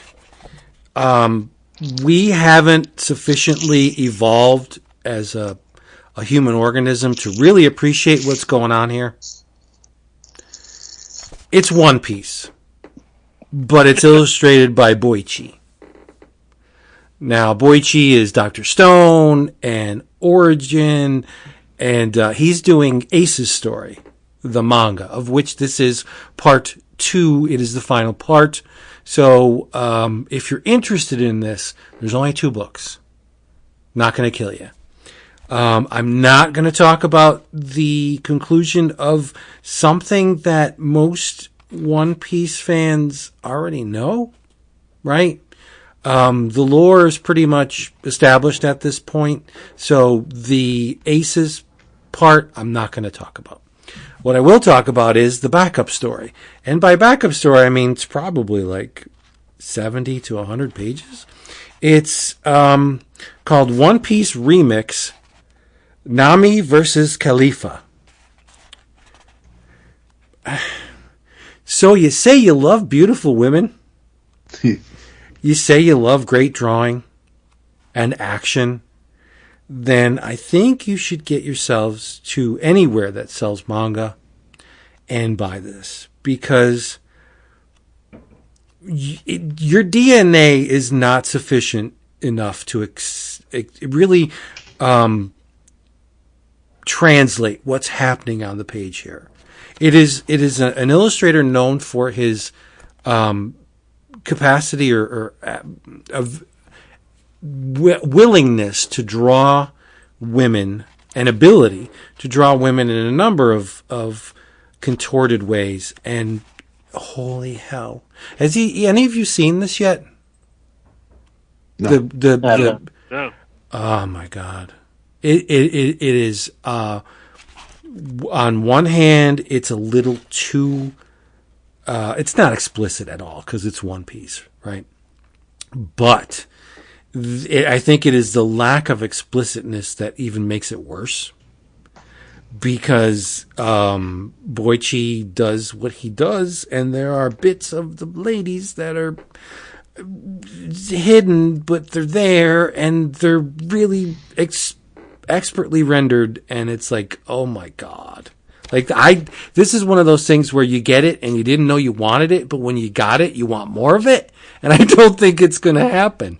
I really don't, because this is really special. So it's cheap. It's $11.99. So you're saying he's a tease? He's the best kind of tease, because I think cheesecake is way more attractive than explicit nudity. I love the burlesque more than the porno. Oh, for sure. Right. Because what you don't see, the human imagination fills in the blanks, and that is much more vivid than any thing captured by a camera. So it creates a desire. Yes. Right. And wow, this is beautiful. If I had my way, Boichi, and I don't want to shit on Ichiro Oda, because he's the guy that got this whole ball rolling. And I don't want to say, oh, Boichi's better, but I mean, it's different. It's a part of One Piece that factors into the whole, but it's visualized in a much different way than Oda. But if I had my money, there would be a One Piece story running concurrently to the Oda stuff that is just all delineated by Boichi, because he's amazing. One Piece, Ace's Story, the manga, Volume 2. So the whole thing, you know where to go, where you don't have to pay full price for this stuff. The whole thing will cost you less than probably $20 after all is said and done. And I really think you should investigate it, because it's great. And read Origin as well.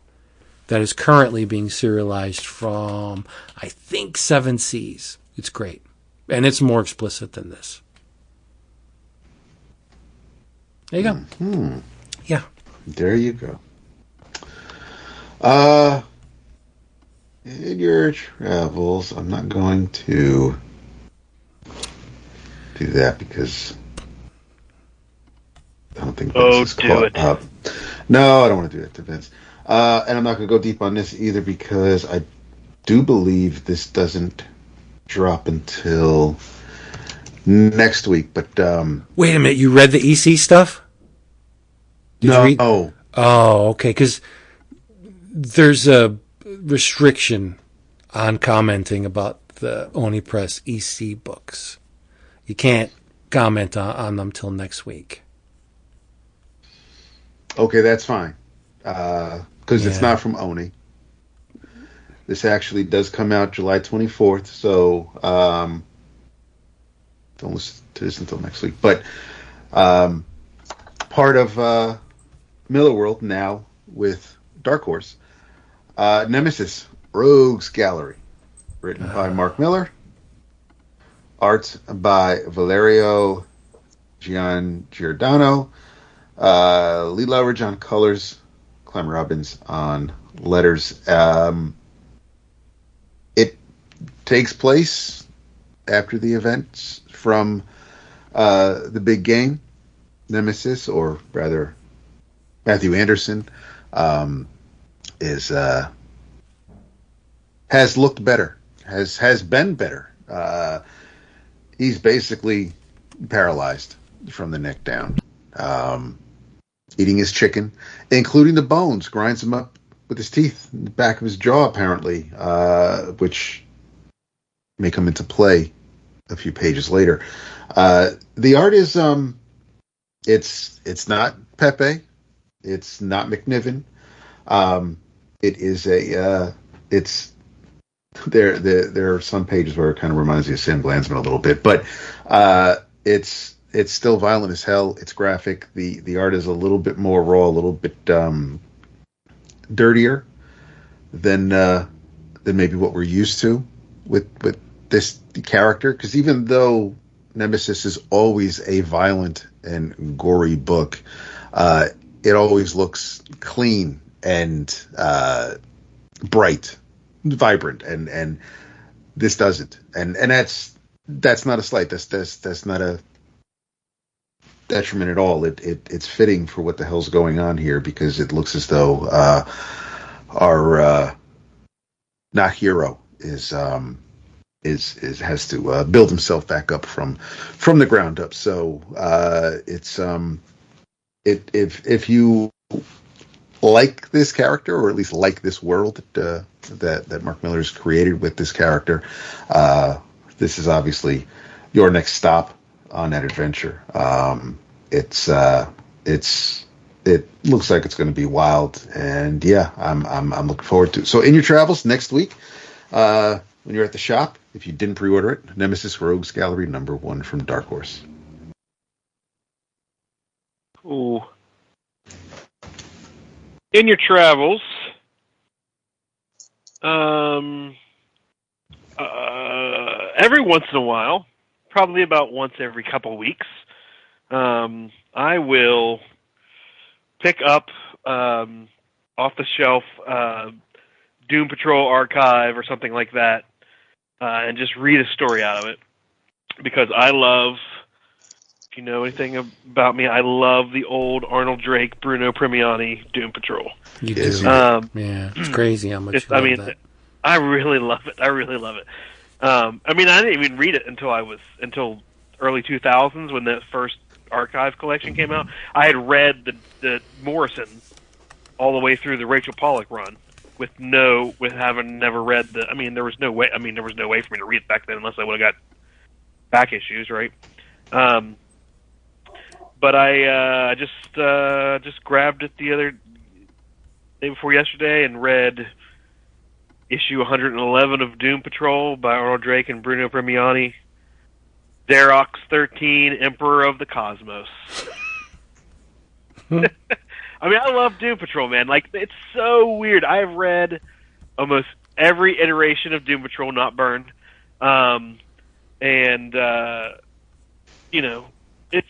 It's fantastic. It's so fun, and Bruno Premiani is probably in my top 5 comic book artists. I don't know what it is about that man. He's just, he's this classically trained artist who, in his 50s, and pushing 60, starts drawing Doom Patrol.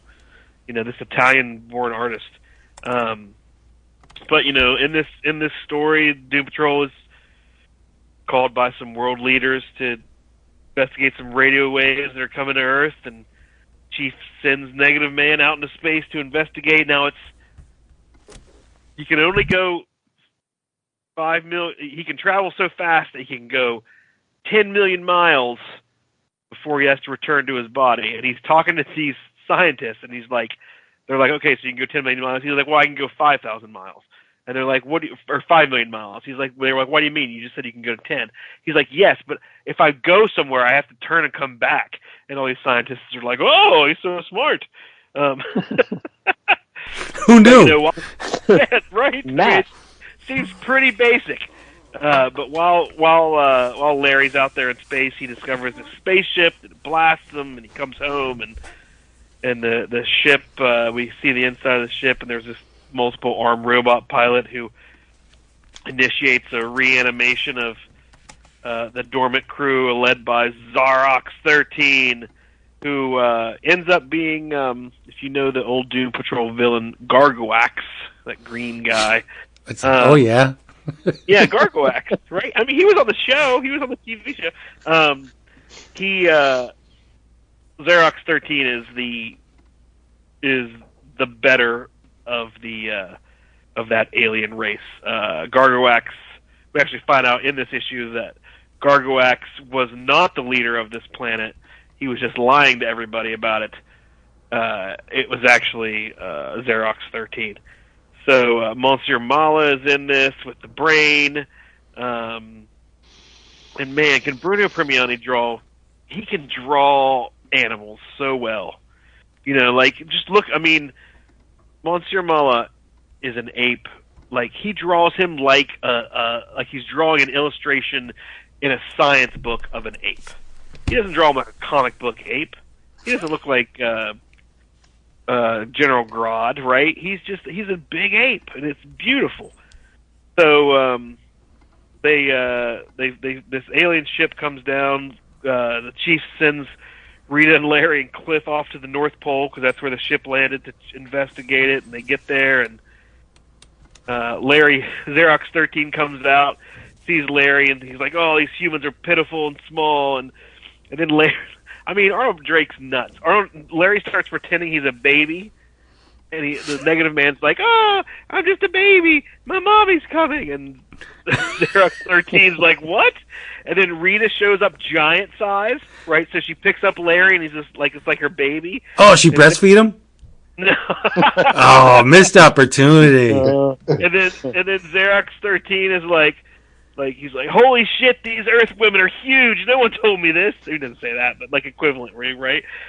And then Rita gets out Cliff and hands him. I don't know where she pulls him from. Who knows? She hands him down to Larry, and she's like, "Here's your toy robot."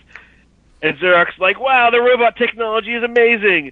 And then Gargoyle shows up, and he's all like, "Nah, I don't believe these people. They're lying. She grows real big." So then there's this big battle, and I mean, it's just nuts. It's it's one of the rare Doom Patrols that time where it's going to continue to the next issue. But Xerox 13 and Gargoax and the Brotherhood of Evil and Rita breastfeeding Negative Man. Stop. Do yourself a favor and read some Silver Age Doom Patrol. Absolutely. Because it is nuts, and it's so good. I've never read any of that stuff. So. Oh, man. You know what I don't think doesn't get enough credit, Mario? Who? No, what? Not who, but obviously the creators of Doom Patrol, but the connection between the Doom Patrol and the Teen Titans. Teen Titans, yeah. And because you've got, of course, Steve Dayton joins the team, but then he ends up being Gar Logan's adopted father or guardian, and it's just it's crazy that it's overlooked. There's just not. I mean, it's brought up every so often, but it's just it's a nice tip of the hat. Yeah, especially if you talk to Marv Wolfman, co-creator of the Teen Titans. I had to set you up, Bo. Yeah. I got to use Rick Leonardi for this one going in, but I wish I could use the Marv one. Oh. Yeah. Oh well. Yeah. Anything, Ray? What you got, Ray? Yeah, so in your travels, I believe Wood touched on this book a little bit. I don't remember how much he talked about it, but back in October, this was kickstarted. It's a Mathieu Bablet book called The Midnight Order. Pitch a supernatural horror. I'm about 20 pages from finishing this thing. It's a tome, beautifully packaged with gold inlay in the cover, and the pages are thick and crisp, and the colors, though the coloring by nature it seems to be like a little bit of a muted palette, complementary colors for different stories, like lots of blues in one story, and then like another story will be lots of yellows and sepias and oranges and stuff. And then, but it just, the colors pop on the paper, and basically, story is there's a thing called the Midnight Order, and they're in charge of keeping, I guess, magic in check, so to speak, witches in particular. So, men and women who, or I guess boys and girls who come into their own and start having these powers. Some people can handle it, some people can't, and if they can't, then they have to be dealt with. And the way they deal with it is taking away their ability to use their hands. I'll just leave it at that, because you got to use your hands to make sigils and stuff and create the spells and use the magic. So they're basically stories that are separated stories but connected by a thread. Mainly these two, I guess you would call them witch hunters, that go through and are trying to keep disaster from happening at the hands of witches that can't control their powers.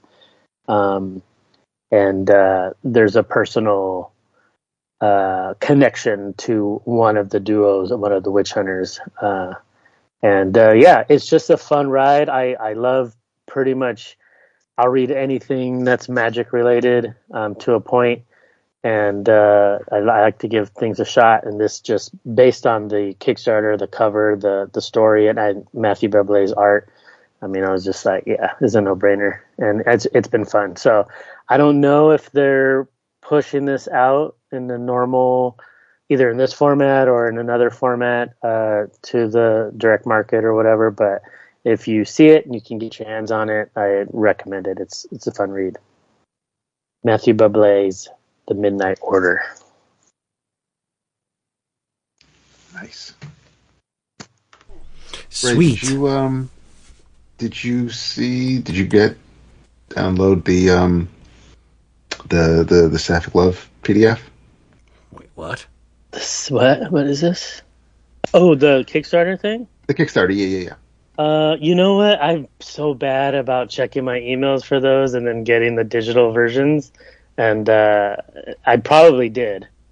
The only reason, I'm sorry, Sapphic Pulp, not Sapphic Love. Sapphic Pulp, yeah. The only reason I did is because I had to log into BackerKit to finish a survey for another Kickstarter, and I saw the link here, and had to download now for the digital reward. So, because I missed the email as well, and but I read the first couple of stories already, and I like it a lot. Okay, yeah, I need to get on that. I don't think they've sent the physicals out yet, right? No, not that I saw. Okay, yeah. So I tend to download the digitals, and then I just wait for the physical, and then I'll read it that way. It's hard to get me to sit still and read digital a lot of times. Yeah, I get it. So. Same. Yep, same. Yep, big time. Damn it, I wanted to cue something up, and I don't know if I can do it with... Let's do some kind of roulette. Let's do YouTube roulette. That's what we're going to do. All right? Oh, yeah! That's you. Right. Seriously. Oh, so weak. Here we go. I got to take my... Awesome. There we go. We're ready. We are so ready. Hey, everybody. Get yourself to a comic shop. Buy some stuff, talk about some stuff, and then come back online and talk about it with real people. In the meantime, yeah, I just messed up. But whatever. In the meantime, we love you so much. Say goodnight. Oh, shit.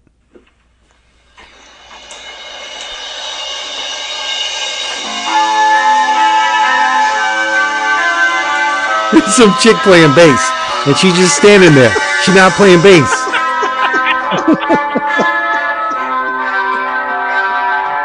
Put this link in the show notes so we can find it. Yeah, she's not playing a lick of bass because there's no bass in it.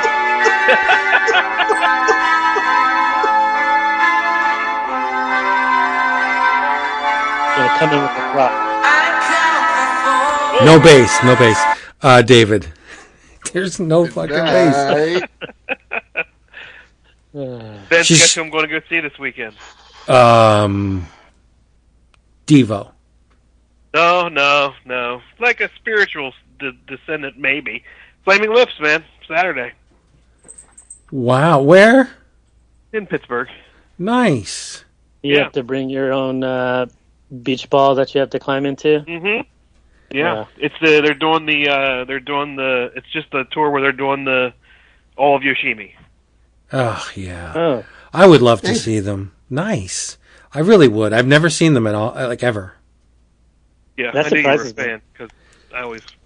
Mario, I was thinking of you. Do you know the song that Nina and I danced to at our wedding? No, tell me.